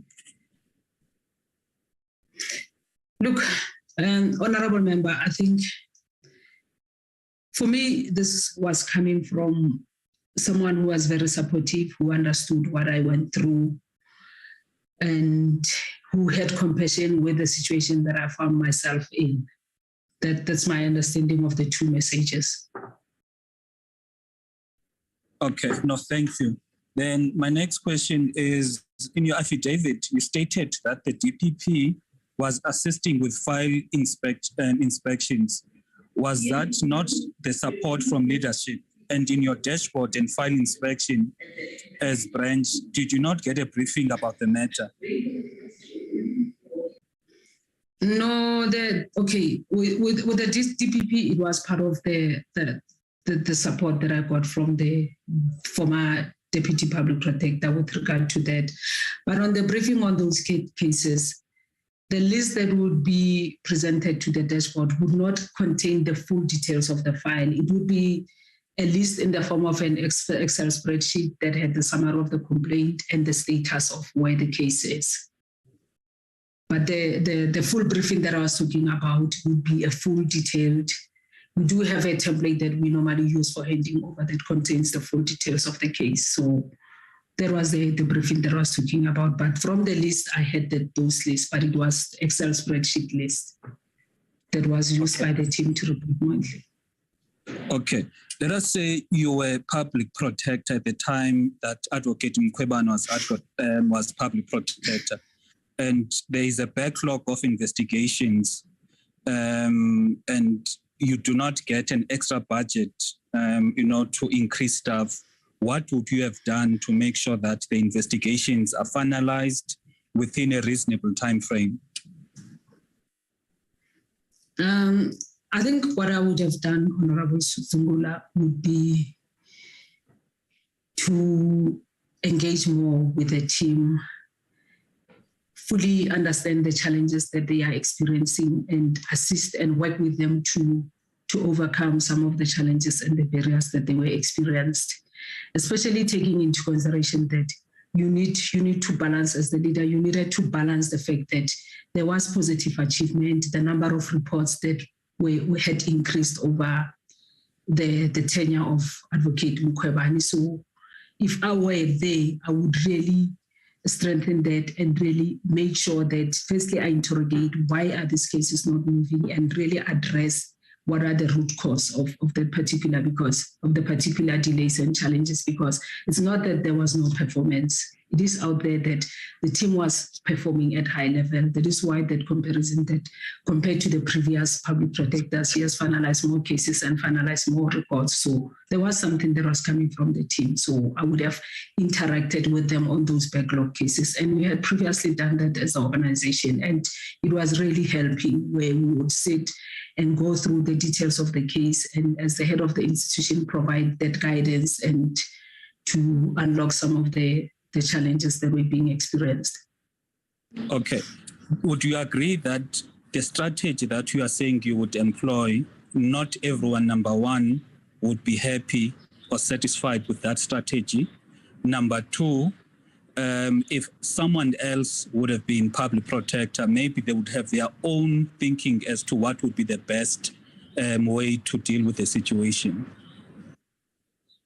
Yes, correct. I was just explaining what I would have done as Ponatshego, not necessarily that it would have been a standard for everyone. I agree with you that it would be dependent on different people. Each one would have their own approach. Therefore, it's natural that other people, maybe like yourself, would not entirely be satisfied with the approach that is working or that worked that Advocate Mkhwebane used. Okay. I think what I need to clarify, Honorable Member, is that I'm not saying entirely I was entirely dissatisfied. I think the difficulty comes in the extent to which the pressure was exerted, where it became difficult to achieve. Those are the difficulties, not that there was something wrong in pushing for the backlog cases. And I mentioned that none of us, we also don't like those backlog cases. The longer you are in possession of the case, it becomes difficult, it becomes frustrating, because even the complainants start complaining. So I'm saying the manner of dealing with that was the one that was causing that environment that created fear, and we couldn't be open to discussions and experiencing our challenges. That's what created problems and dissatisfaction. Okay, then you stated that since the public protector signs the reports, she must have read them. Knowing how the reports are done and the volumes of the reports, is it humanly possible for the public protector to read all of the reports? And if you were responsible for some of the work that leads or feeds the public protector, don't you think that maybe, don't you think that you may have sabotaged the public protector? That word that was used in the media. Honorable Zungula, I have not done anything to sabotage the public protector. And I think it's one of the things that really depressed us during the suspension, because there was that narrative that was out there in the media saying that we are sabotaging the public protector.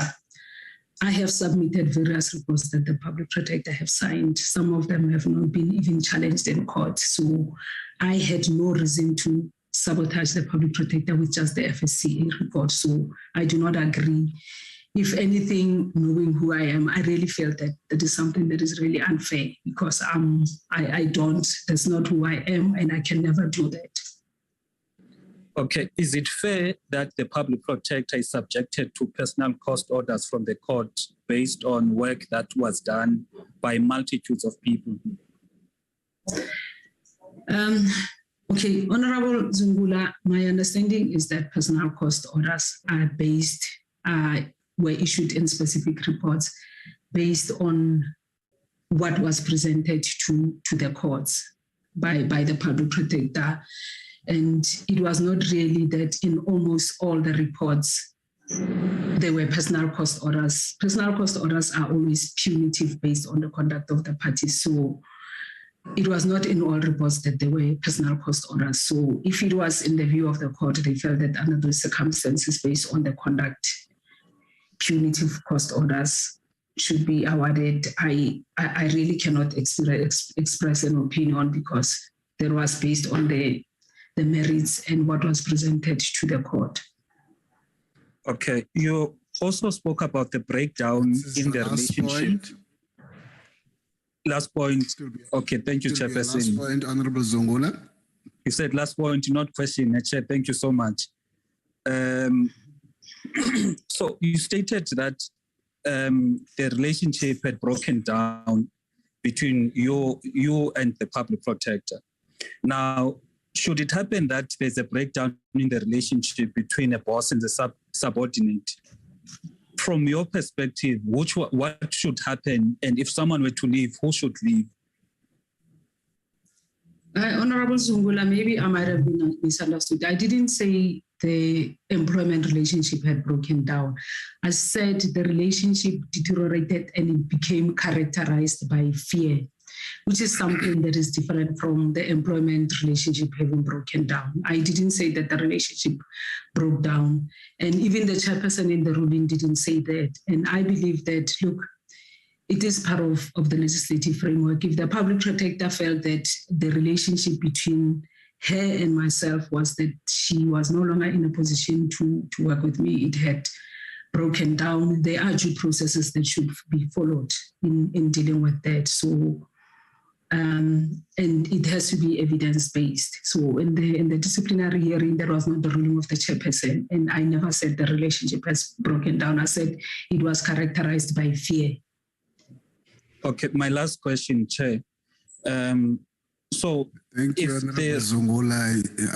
You have to ask for that bonus. I had already given you your last point. Oh, I thought you said last point, not question. Okay, Leave the semantics, Honorable Zungula. Make your last point. Okay, so the last question is that if the relationship was characterized by fear, however, previously, the public protector did show concern, support, and care for you. Why did you not reach out, or did you reach out maybe to her and maybe speak to her? Also, in relation to the fact that you were working together for a very long time, therefore, there would have been a relationship that would have occurred between you. Why did you not reach out and as a former person that you were in the same level, like you speak out and you remove the fear? Okay, Honorable Zungula, you are corrected. I knew Advocate Mukwabani before she became public protector, and I had a relationship prior to her assuming the position. But with time, like I said, the relationship was characterized by that fear, and there was a part of me that really wanted to reach out because I really felt that, like, for instance, after she made those statements that I was sabotaging me, I really felt that probably there might be something that is being misunderstood between myself and her, because I really felt that it was not a description of who Ponatshego is. I can never sabotage her, and I had even no reason to sabotage her. And when the public protector took over, I was one of the people who were really committing herself to supporting her. I was willing to work with her, and I never had issues. And I continuously worked hard to make sure that I achieved the deadlines. With regards to reaching out to her, there was a stage where during the period of my suspension, the late Mr. Nyembe called me. The reason for his call, firstly, is because he was acting in my position when I was suspended. And he said he was reaching out because he realized that myself, it was just a talk, because he said he was signing something, and he noted that myself and him shared the year of birth and a birth month. Our birthdays were closer together. And then we started talking about the work, and he was just asking me that there's a lot of work, how was I coping, and it's just talking about his challenges. And then the conversation transcended into what was going on, and he was asking me questions that, do I really feel that the relationship has broken down, or am I willing to talk and reach out to the public protector? And we had those conversations, and I told him that in my view, I don't think the relationship has really deteriorated and broken down, and I would be willing to talk if the public protector is willing to talk to me. And he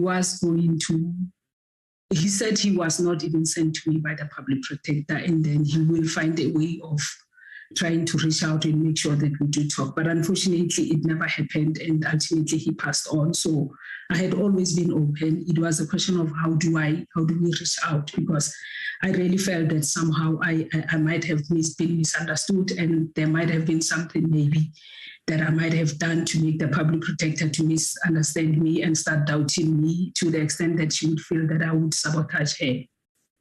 So, and it was not me. Thank you. Thank you, Ms. Mogaladi. Honorable Siabi.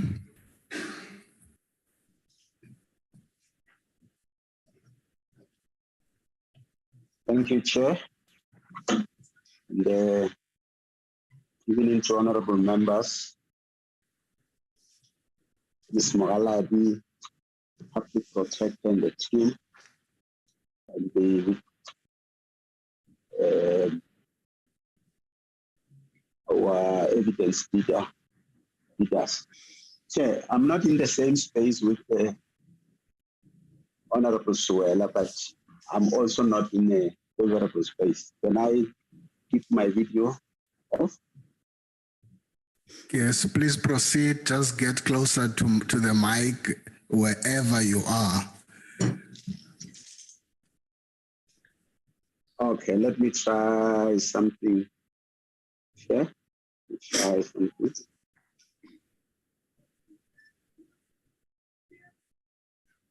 Let's see whether it will work.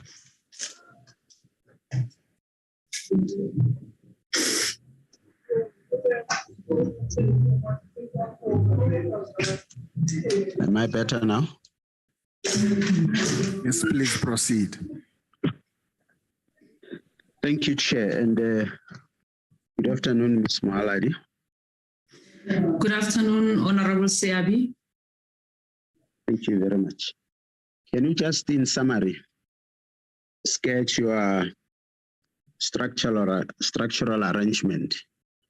How are you structured, especially with specific reference to your case? What are the reporting lines?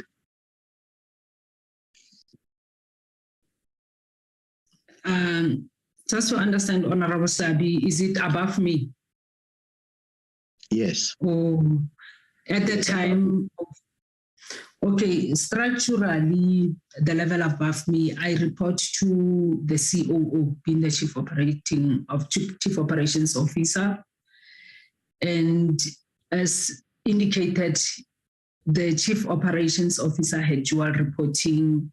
In terms of the core functions, the Chief Operations Officer would report directly to the Public Protector and administratively report to the CEO. So above me, there is the COO. Okay. Having said that, Ma'am Mogaladi, I would assume that you are expected to communicate more with the COO and less with the CEO, and even lesser with the Public Protector as an executive authority. It is correct, Honorable Sabi. And my next question would be, why would the PP instruct whoever is your supervisor to say, do this, do that, instead of your supervisor, your direct supervisor? Okay, I think, Honorable Sabi, I really struggle to find that, but I think in some of the instructions to take action, some of them was directed at the acting COO at the time. So the one where that was directed at Mr. Mahlangu, I think it was probably my assumption when I read the email, it was escalated to him because the Public Protector felt that the acting COO did not take any action because she had accepted the explanation that I provided and she did not take any action against me based on the circumstances of the case. So maybe it was an escalation because she did not take any action based on the directive from the public protector. The reason I'm asking the question is because you feel the public protector was giving you pressure, but you don't mention the acting CEO, I mean the COO and the CEO. I think at the time, the COO, at the time of this, it was Miss Basane Baloyi. She was equally under a lot of pressure, and most of the time when we tried to meet the deadline, like for instance with the FSCA, I alluded to the fact that when we worked late into the night, she worked with us because we were trying to make sure that we meet that pressure. So she was equally under a lot of pressure where she was, in the space that she was. Same as Ms. Mutiti when she was also the acting COO, she was under a lot of pressure as well. That's why in the end, she decided that she was stepping down from that role. She was no longer willing to be acting COO because of the pressure. Okay. Somewhere you indicated that there will be cases that would take 36 months. And I think it was in your policy that it will take 36 months to finalize. Do you think it's fair for citizens to wait for 36 months? Okay. Before they can get the results? I think I need to clarify the type of cases, the 36 months. Those are complex matters that falls within that particular category of 36 months. Most of the cases that deals with the complaints of the citizen, it's what we normally call the bread and butter. We've got subcategories. We've got what we call emergency matters that must be finalized within a month. We've got the early resolution matters that must be finalized within 6 months.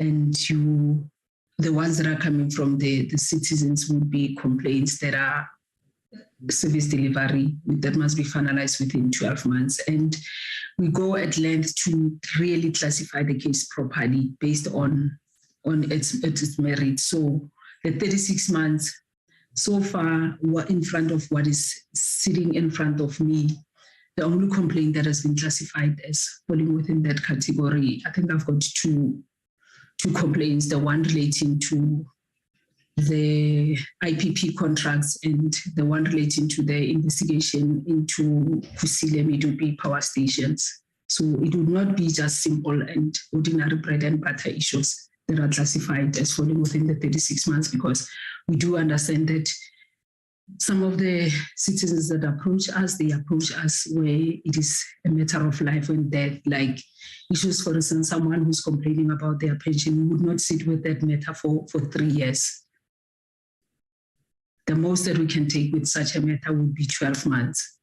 And it would be cases clearly where, for instance, the issues might be that the department has lost. For instance, if we take the homelands, we commonly have a problem where the records cannot be traced. Those are the cases that would take long because the records are lost by the state institution. Okay. Thanks very much. There was a documentary evidence flighted, I think it's yesterday, which indicated that you took 2 months to send a Section 79 letter to the minister. Have I got it correct? No, not really, Honorable Member. The Section 79 was issued, I think, in February, according to that documentary, the evidence that was presented to the committee. It was sent, and then there was a meeting in October, and the email from the public protector was that I had not submitted. And in my explanation, I said to Ms. Mutiti, because the email from the public protector was dated the 13th of November. And in my response, I said to her, I had submitted that reminder letter to the minister, to the public protector's office on the 24th of October. It was already submitted at the time. That was part of the explanation that I provided to Ms. Mutiti. But the Section 79 had long been issued on that matter in February, and the minister had indicated to the public protector that the matter is still pending in court. Somewhere in your affidavit, you are talking about an unhealthy working environment. And in your motivation, you are attributing that unhealthy working environment to pressure as a result of backlog. Am I correct? Yes, Honorable Member. I think backlog in the sense of the very rigid deadlines that we had to comply with, even in circumstances that was not possible. Okay, maybe follow up there. If you agreed, or as an organization, or as a branch, or as you and the public protector agreed on certain deadlines, and you see as you implement that you'll not be able to realize that deadline, why didn't you proactively indicate to your supervisor that I will not, instead of waiting for a demand for a report, then you explain later? We did, Honorable Member, as you've indicated, that there would be that interaction with a person that would be above me. And we did, and I think some of the decisions that would be, say, issue a warning would be coming from that explanation. But we did. There was that ongoing discussions on the pressures to try and meet the deadline relating to some of those matters. And I think it's also important to indicate that not all the cases that were listed that were being prioritized were cases that fell within the backlog, because backlog would be cases that are older than 2 years. Some of those matters were failing. They were not older, and they had not reached the stage where they can be regarded as backlog cases. But I think we still prioritize them as investigations because we know that we are committed to delivering and rendering services out there to the public. You have also indicated that you already had pressure with your branch, but the CEO came and requested you to add another branch, and you agreed. And you went on, you never indicated at some stage that there's a lot of work, you rather step down on the acting capacity and focus on your branch. I did, Honorable Member. I indicated in my submission that I engaged with the CEO. We even talked about me stepping down, and the initial agreement was that I would step down at the end of the financial year, and later it was postponed to the end of June. Come the end of June, I even have emails that are sent to him to say, CEO, we've agreed that I would step down. But at the time he was saying to me, no, the office is in the process of doing a work study. There are steps that are being taken to try and correct the situation. But I did. Do you think it's unlawful for your supervisor to request for work from you when you are on leave? Or when he or she has approved your leave to recall you from leave because of pressure of work? No, it's okay. To demand work when I'm on leave, it's unfair. But to recall an employee from leave is taken at the prerogative of the employer. If the circumstances have changed, the employer is entitled to cancel the leave due to operational requirements. My question is, do you think it's unlawful? It might be unfair, but lawful. Unfair and unlawful? Unlawful in the sense that the employee is given work during the period that they are on leave, but cancelling or recalling their leave, it's not unlawful. It is allowed in terms of the Basic Conditions of Employment Act. But to give them leave, the act is very clear that if an employee is on leave, he is on leave. So it would be unlawful to give them work, but you can recall them. So it would be better to recall them to avoid that unlawful part. Okay. You said in your evidence that in as much as... That would be your last question. Let it be the last two, Chair, please. I never got a bonus from you. Go ahead, Honorable Siabi. Yeah, thank you, Chair. Go ahead. Thank you, Chair. You indicated in your evidence that as much as you, when I say you, I mean the organization, everybody in the organization, as much as you had challenges, but there are a lot of good things that you achieved as an organization. And I take even under the leadership of the current PP. Have I heard you well? Yes, you heard me well, Honorable Member. Okay. You said yesterday that you are now 21 years in the employ of the PPSA. Can I just take it for granted that you are enjoying the environment? Look, what the organization does and the mandate of the organization, it's something that I'm passionate about, helping the citizens of the country to resolve their complaints at no cost. It is something that resonates with me personally, and probably that's the reason why I stayed the longest in this organization in terms of its value and its output to members of the community. My last question, as you heard the chairperson said, is my last, and I'm going to combine two questions.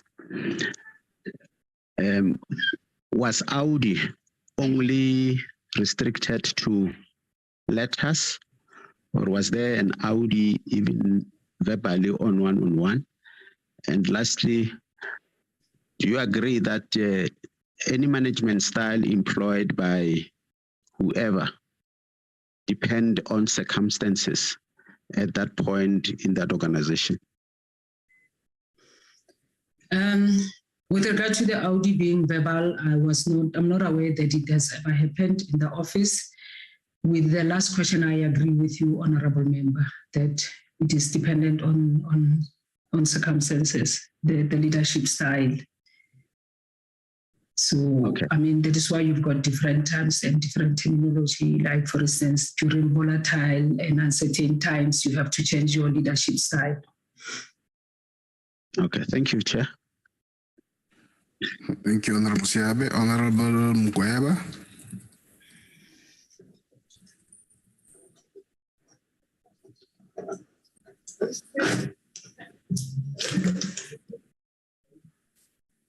Honorable Telly Swamkweba.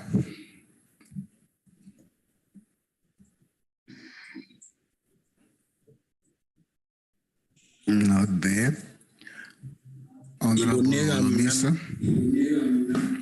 Honorable Olomisa.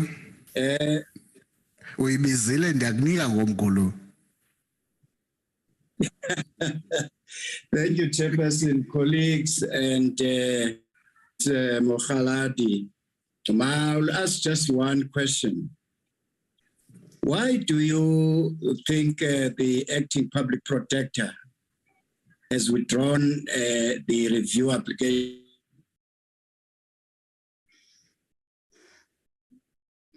Look, that is just hold back, Ms. Mogaladi. Honorable Olomisa, you are muted, and please unmute and switch off your video.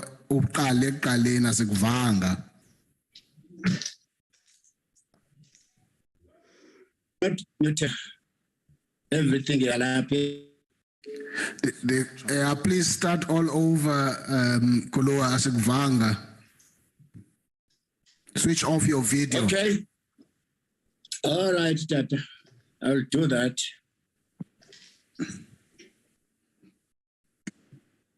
And Can you see me? Uyakubona. Cima sifuna ukubona, sifuna uva nje xa ugadlela. All right, get that.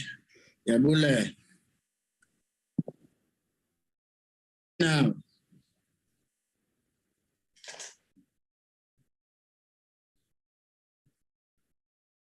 Qhubekeka. Uye uyaqhawuka.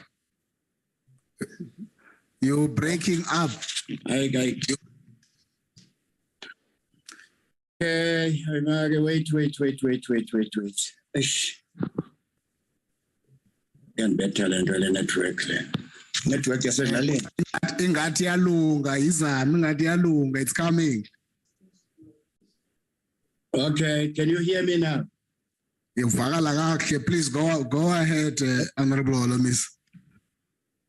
Okay.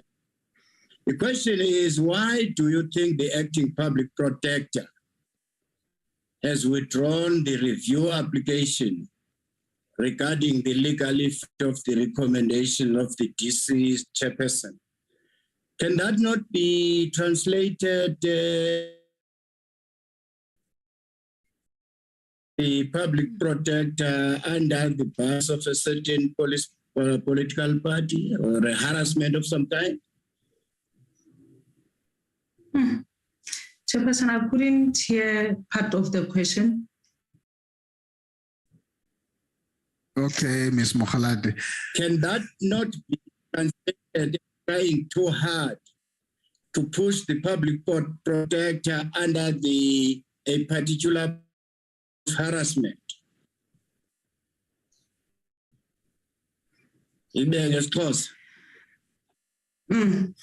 Okay, I had the question. Just repeat again for the last time in English. Usis Mogaladi akazusiva isixhosa too.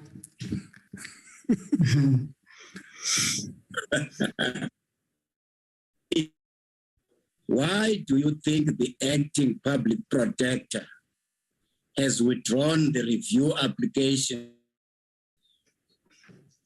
Legal effect of the recommendation is my question. Okay, I think I had the question, Chairperson.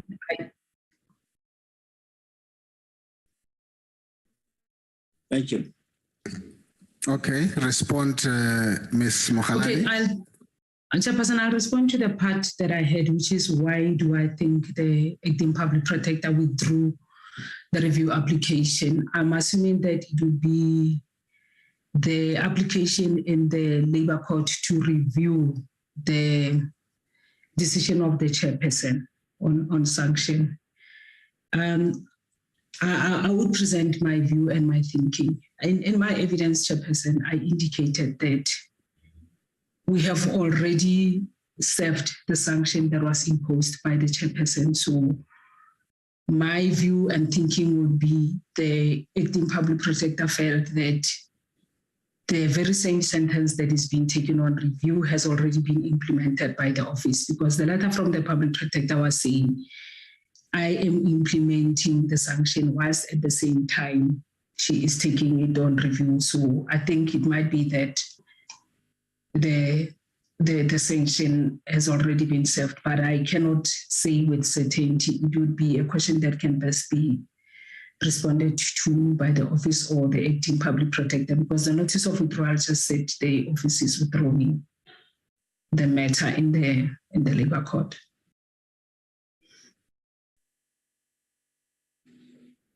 Thank you, Chairperson.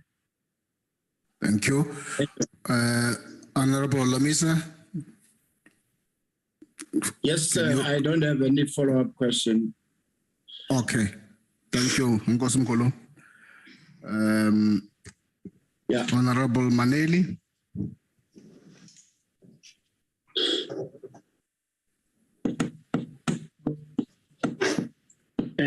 Thank you, Honorable Chair. Greetings to members, evidence leaders, public protector, and the legal team, as well as greetings to Ms. Mogaladi. Dumela. Dumela, Honorable Manili. Thank you. Chair, I would try to be quick as most of my questions would have been asked, but it's really to clarify my notes. If I were to just go back to confirm this point, that in paragraph 138, as it relates to impropriety at SARS, you said you participated to a certain extent, but the investigators were reporting directly to the PP. Is that correct? It is correct, Honorable Member.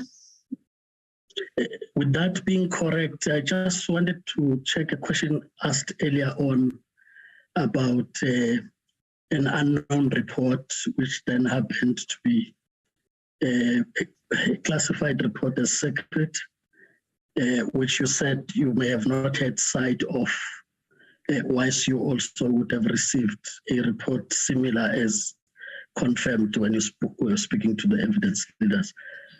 Is it as a result of your non-participation in the reporting that you didn't get sight of this, so that you are able to raise that the report is similar to what you may have received from the complainant? Yes, Honorable Member, I had limited involvement in the matter. So as the matter progressed and there were further communication, I was no longer involved. The team was reporting directly to the public protector. And in fact, you are like now saying that you are definite about the complainant, that the complainant would have given you a similar report, and that your confirmation is because it's both email and through a WhatsApp. So it's not an unknown person. You do know this complainant based on those. Yes, I know. Yes, it is correct, Honorable Member. And that complainant is Mr. Floyd Shivam. You still say that? Yes, I still say that, Honorable Member. Yes, you also said that in opening up, I think this is where I also maybe need evidence leaders to help in this regard, if this is part of the record. And if it is not part of the record, maybe you can indicate if you recall. Because you seem to be saying to us as the committee, you only saw on page 2 or so that this is a report classified as secret, and then from that point you were not able to go through it. Because this is known to be coming from the complainant, did the email not at least forewarn you that the evidence I set out to present comes from that type of an entity that can have classified information? As I say, I'm not sure if this email is part of the report, so as to know that you are forewarned that there's this part, or you only discovered it yourself, or maybe how did the complainant put it as evidence that he is presenting? Like I say, evidence as may also assist in this regard, whether the email you refer to with such an attachment is part of the record, because I'm struggling here, Chair. As you could have seen, I had network challenges for the better part of the day, so it's difficult to get to the bundles there. Honorable Member, if I recall, but I think I'll rely on the assistance of the evidence leaders. I don't think there was anything to warn me on that. And if I recall correctly, the email would not clearly, there wasn't much that was said in that email. It would not forewarn me to know outrightly that it was a SARS unit. I think what is important is to clarify it as the SARS, so-called rogue unit investigation report. And the secret on the document was only on the second page, not on the cover page. Okay, having seen that, like you've already said it to the committee that you then couldn't proceed further. But I just want to establish if you have a similar understanding that you agree that such information, if it is in the hands of unauthorized people, it constitutes a criminal offense because it gets to be unlawful because of its nature. And just to check whether then, for you not to continue to read it further, was it because of being conscious of this, or it was just that you don't want anything to do with state security report?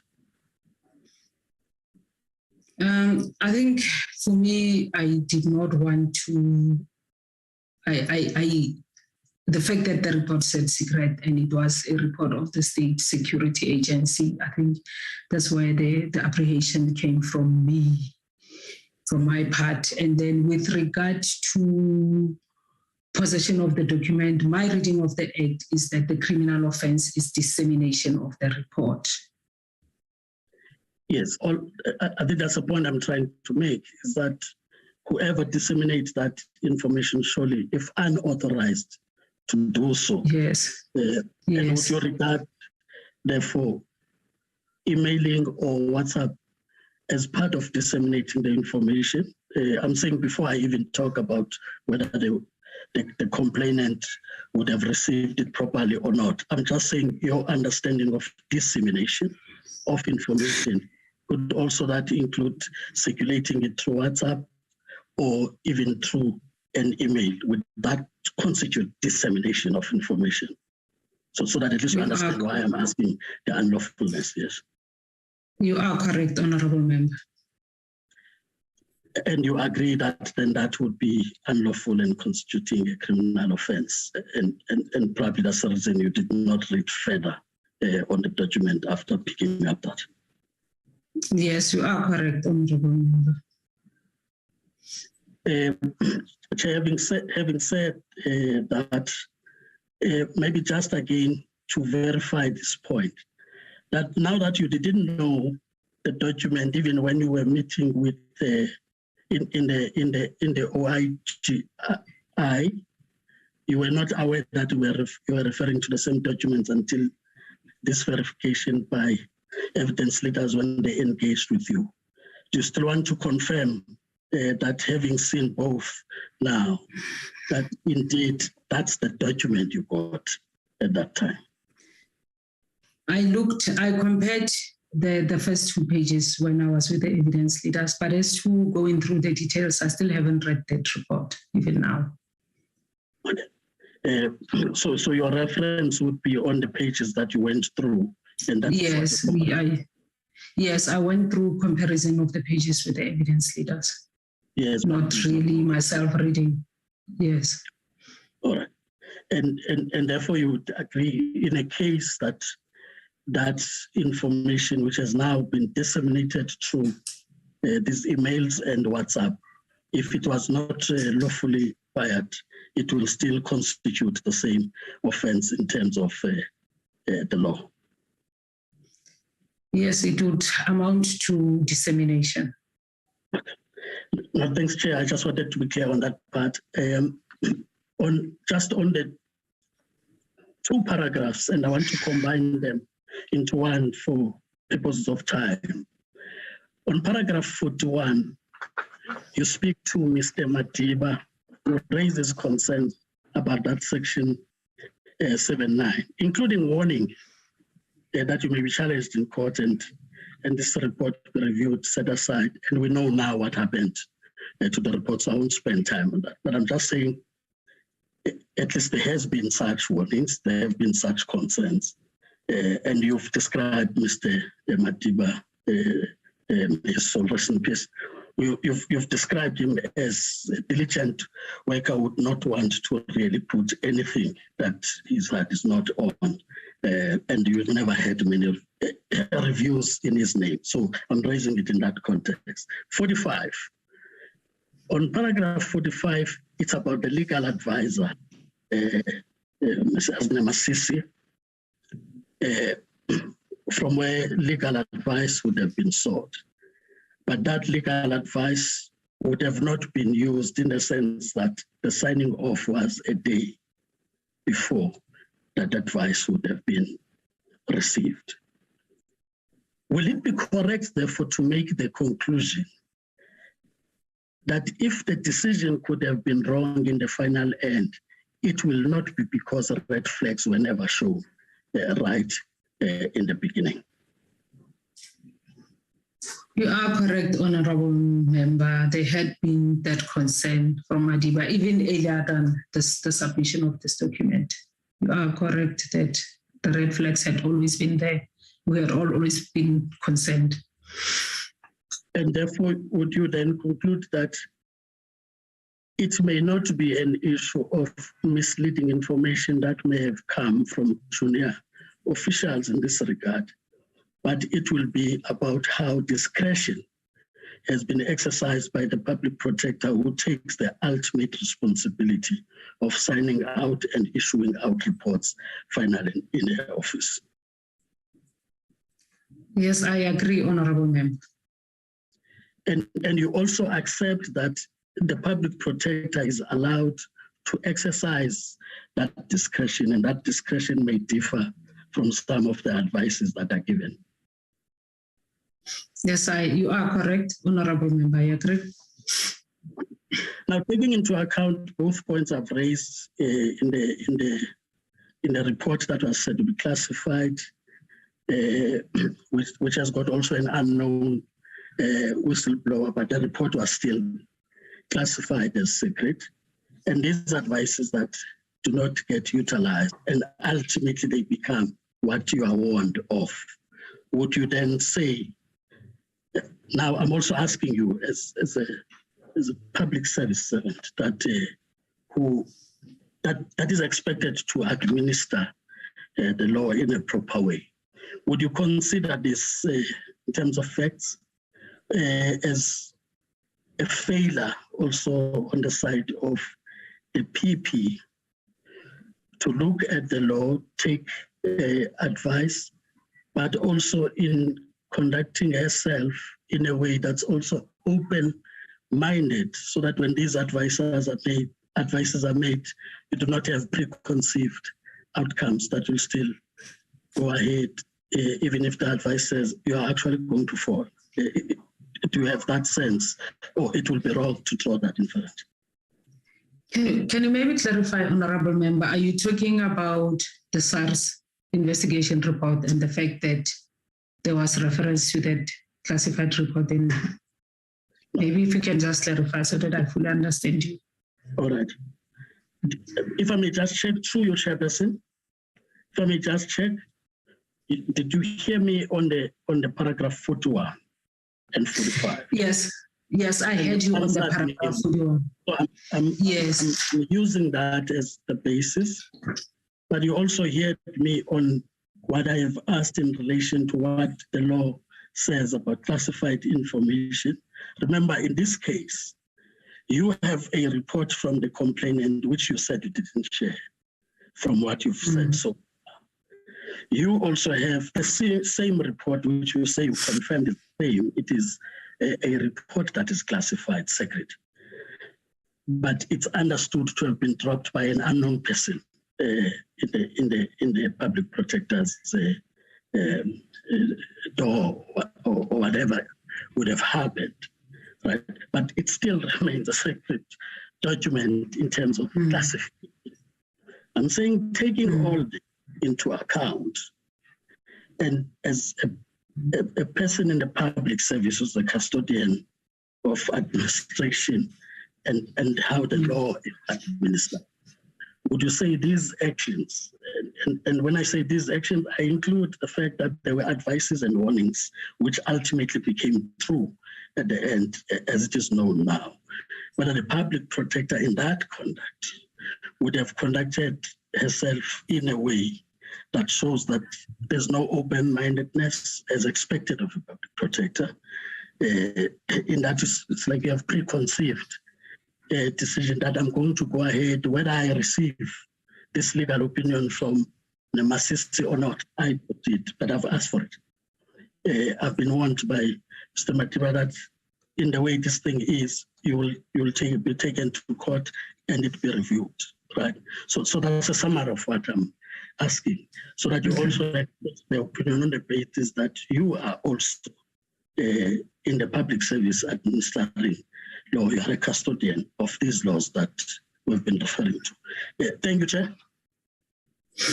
Okay, thank you, Honorable Member. Now I understand the question. I agree that I think caution should have been exercised under those circumstances.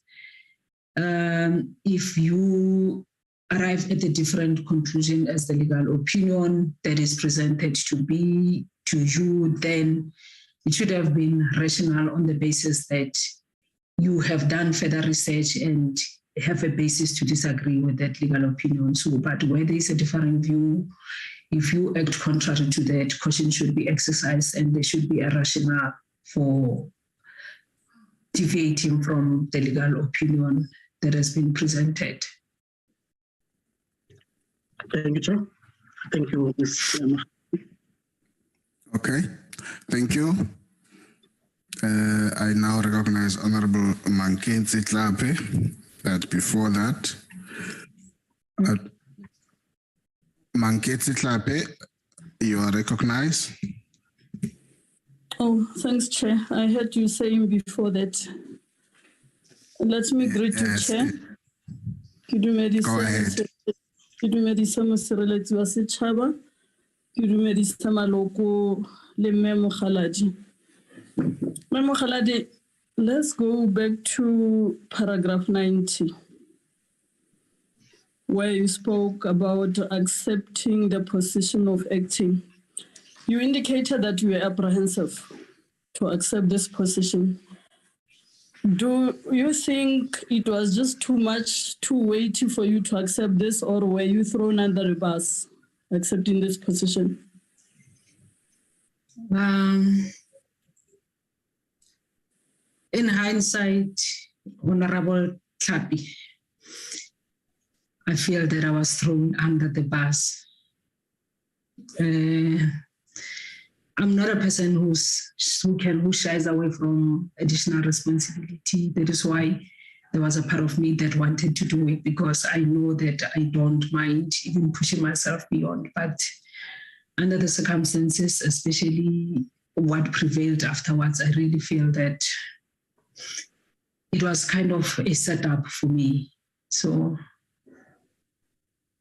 now that I have gone through and everything that unfolded immediately after that, because if it was an innocent act of expecting me to assist as it was presented to me, the organization would have been more amenable to giving me the time and space. I'm aware of former colleagues who took over and they were given about 3 months to familiarize themselves. So part of me accepted knowing that previously one of our colleagues was given the time and space. So in hindsight, I think I was kind of set up. So you didn't find it important to indicate that it was too weighty for you, looking at the workload between the two units? I did, hence my handwritten note, which says that I would get the support based in taking into consideration what I am taking, that I still have my work and I'm taking this additional responsibility over and above. I did indicate that. That is why I made that written comment. Yeah, it was too much because... Yeah, I was saying on your comment, you requested support from the leadership. What kind of support you were expecting?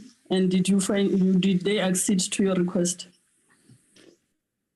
Okay, on that document, when I said support, I explained it to say I requested the time and space to familiarize myself with the second unit that I was taking. With my current unit, much as it was a high-pressured environment based on the cases, I was comfortable with what I was dealing with. I just needed extra time. But with the other unit that I was taking that dealt with complex matters, I needed that space that I can familiarize, I can understand, so that when I have to submit reports or Section 79 notices, it would be something that I can really vouch and confirm that it is correct.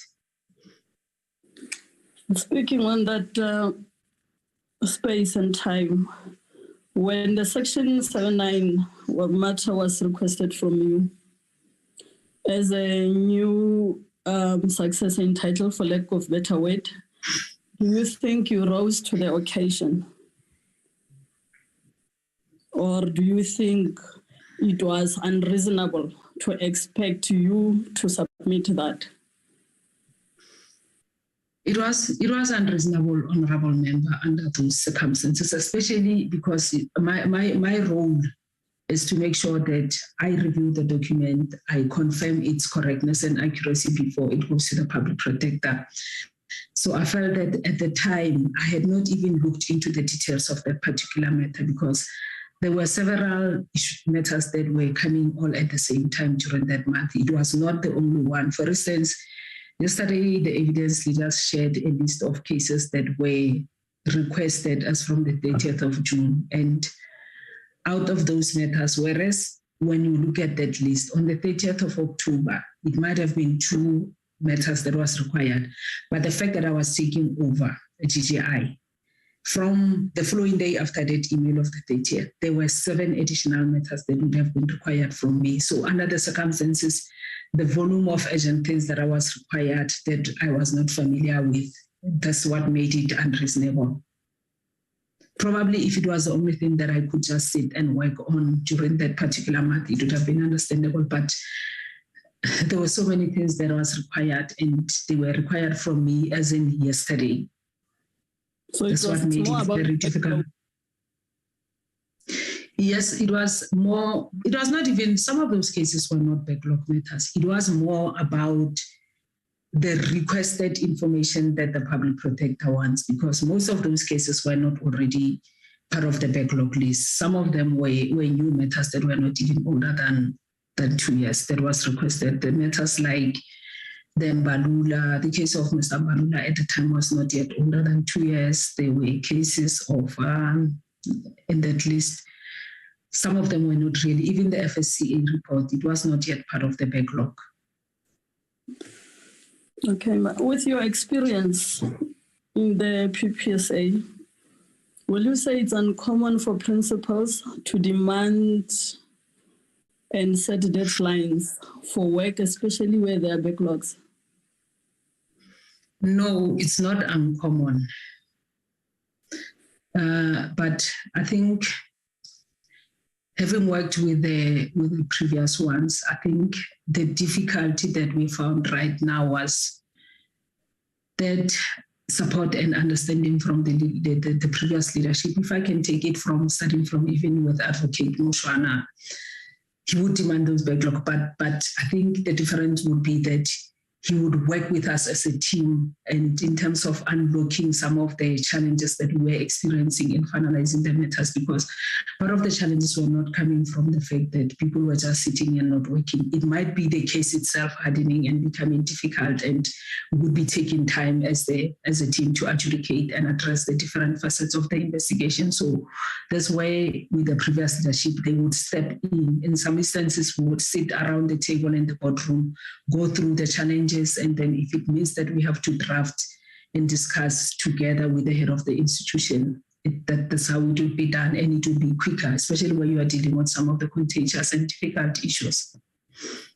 Okay, my last question, Chair, talking about the previous public protectors, how did they deal with the issues of disciplinary issues? How did they handle issues of discipline? They did. They dealt with disciplinary cases. For instance, there were people that were disciplined even during Advocate Mushwana. There were people that were disciplined during Advocate Madonsela. I think I came during the last year of Advocate Batwa, so I wouldn't really talk much about that. But they were dealt with. I think with the last period, I think the difficulty would be the numbers. I think I listened to the HR person when he was presenting that the number of disciplinary cases increased over the last few years. So they still dealt with them, but the numbers were not that high where it becomes the norm. Mogaladi. Thank you, Chair. Ke a leboga, Honorable Member. Thank you, Honorable Tlape. That would have been the last of my members. Maybe just three quick questions from the chair. Seeing that you are here for 2 days, so I'll try and make them very easy. Aus Mogaladi. The first one, just to confirm with you, when the public protector went to meet with the President Ramaphosa on the Bosasa investigation, were you part of that team? Yes, the initial meeting to interview the president during the investigation. So you did meet with the president? Yes, Honorable Member. And in that meeting, did the public protector have any private session or meet privately with the president? I did not see that, Honorable Member, at the meeting, unless if it was held before we started the meeting, but when we left, we all left at the same time. You all left at the same time, arrived at the same time? Okay, in terms of arrival, we don't travel with the same vehicle as the public protector, so she would travel with the bodyguard. So we would not really necessarily arrive almost at the same time, but when we left the offices, we all left. The public protector got in her car and then we got into our own cars and came back to the office. I traveled with Mr. Mataboge and Mr. Nyembe in one vehicle, so we left and the public protector left with the bodyguards. Okay, so you have no knowledge of a private meeting with the president? Yes, I do not have any knowledge of such meeting. Okay, no, thank you. My second quick point, you make a point in paragraph 104 that the main reason for backlog was the resources for capacity. Maybe before I go further there, you're saying that's a main reason. What would be the other reasons for these backlogs? The other reason, as I've alluded to in this document, would be the complexity and the technical nature of some of the complaints, and the fact that some complaints, when we receive them, they have multi-issues requiring us to draft very long report. I think recently they would have worked on one matter that I think it had almost 15 years issues, and the report went to about 288 pages. So that multi-issues that you have to investigate all at the same time, it takes time, and the volume of the documents that we have to go through, it contributes to the backlog. So if, as you indicate here, there would have been request for additional resources, funding in the main from the PPSA, and that could be reflected in annual reports. I just want to check this with you. So if tomorrow the public protector had asked 50 million as an additional funding, would backlogs go away? If that 50 million would be used for personnel, definitely, Honorable Member, because we will increase our capacity to deal. The numbers definitely will definitely go away if we get those additional resources. Well, there was an issue raised, and that's why I'm coming to this point, because the argument I want to put forward is that I don't believe that that funding will solve those problems. There would have been an issue raised about even in one of the judgment in the Constitutional Court about the methodology of investigations as a problem. So even if that is not fixed, you can get the money, you're not going to succeed with your work. and the people would go to in front of the Justice Committee and say, this is how I'm fixing this investigation methodology. Because it is one thing to have everybody in one bus, it's another to put them in the right seats. Because that's a problem you have currently in the PPSA. Would you agree with that? Yes, I would agree, Chairperson. Definitely, I would agree. The effective utilization and the proper utilization of the human resource capacity that we currently have, just to make sure that people are being utilized in the areas that they are comfortable with and that they are knowledgeable within those areas. I agree with you. Okay. The next point. So no, I just wanted clarity check. You're giving evidence. When you say that's the main problem, the public protector, based on what? What are you talking about? No, I'm talking about the question. I'm objecting to the question you're asking. I'm saying when you're telling us now in the world what the problem in the public protector is, what is that based on? I don't share what you're asking. I want you to explain what you're asking so that I can assist you. Yes. Okay, sure. Let me explain it. Now I'm saying, firstly, I don't know what you're doing, whether you're giving evidence or not, but if whatever it is, when you say you're saying that's the problem with the public protector is now, whatever you described it, I'm saying based on what? Is that based on evidence or information that you read in the newspaper? Thank you, Advocate Both. I don't think you heard me. You missed what I was saying. And I'm not going to use my time to explain that now, because you've already made a statement about that issue. And allow me to continue with my questions. Okay, sure. Ms. Mogaladi, you... Chairperson?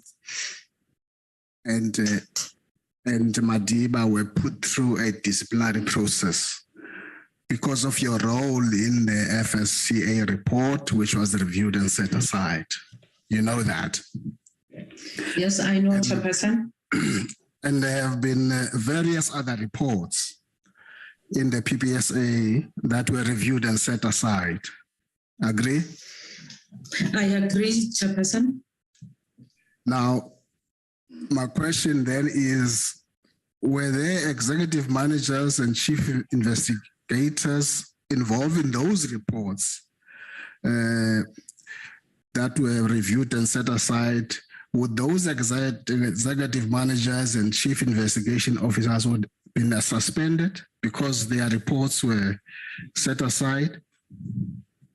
No, Honorable Chairperson.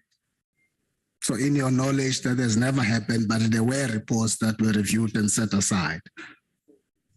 Yes, Chairperson, there were several reports that were reviewed and set aside. So just pause there. Advocate Mpofu, yes. I don't take kind to what you're doing.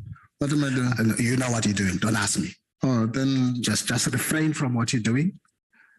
Don't do what you're doing. No, what is it? I can't refrain from something I don't know. You know what you're doing. Please. Don't mumble next here whilst I'm on the platform. Yeah, well, just stop that. Also, don't tell me that I'm... Stop that. Just continue. I also don't like what you're doing, but I'm keeping quiet. Keep quiet. You're better off when you do so. Yeah. Please, Mogaladi.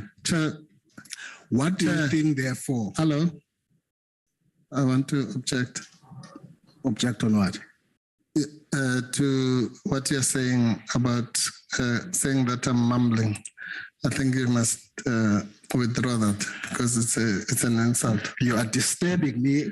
That's fine. I was sitting in front of you since yesterday, and today you never found me mumbling. Okay, and disturbing your train of thoughts and what you're doing. Yes, sir. So no, sir, don't do it to anybody, not to me, not to anybody. Okay, relax. Thank you. I'm saying let no, me proceed.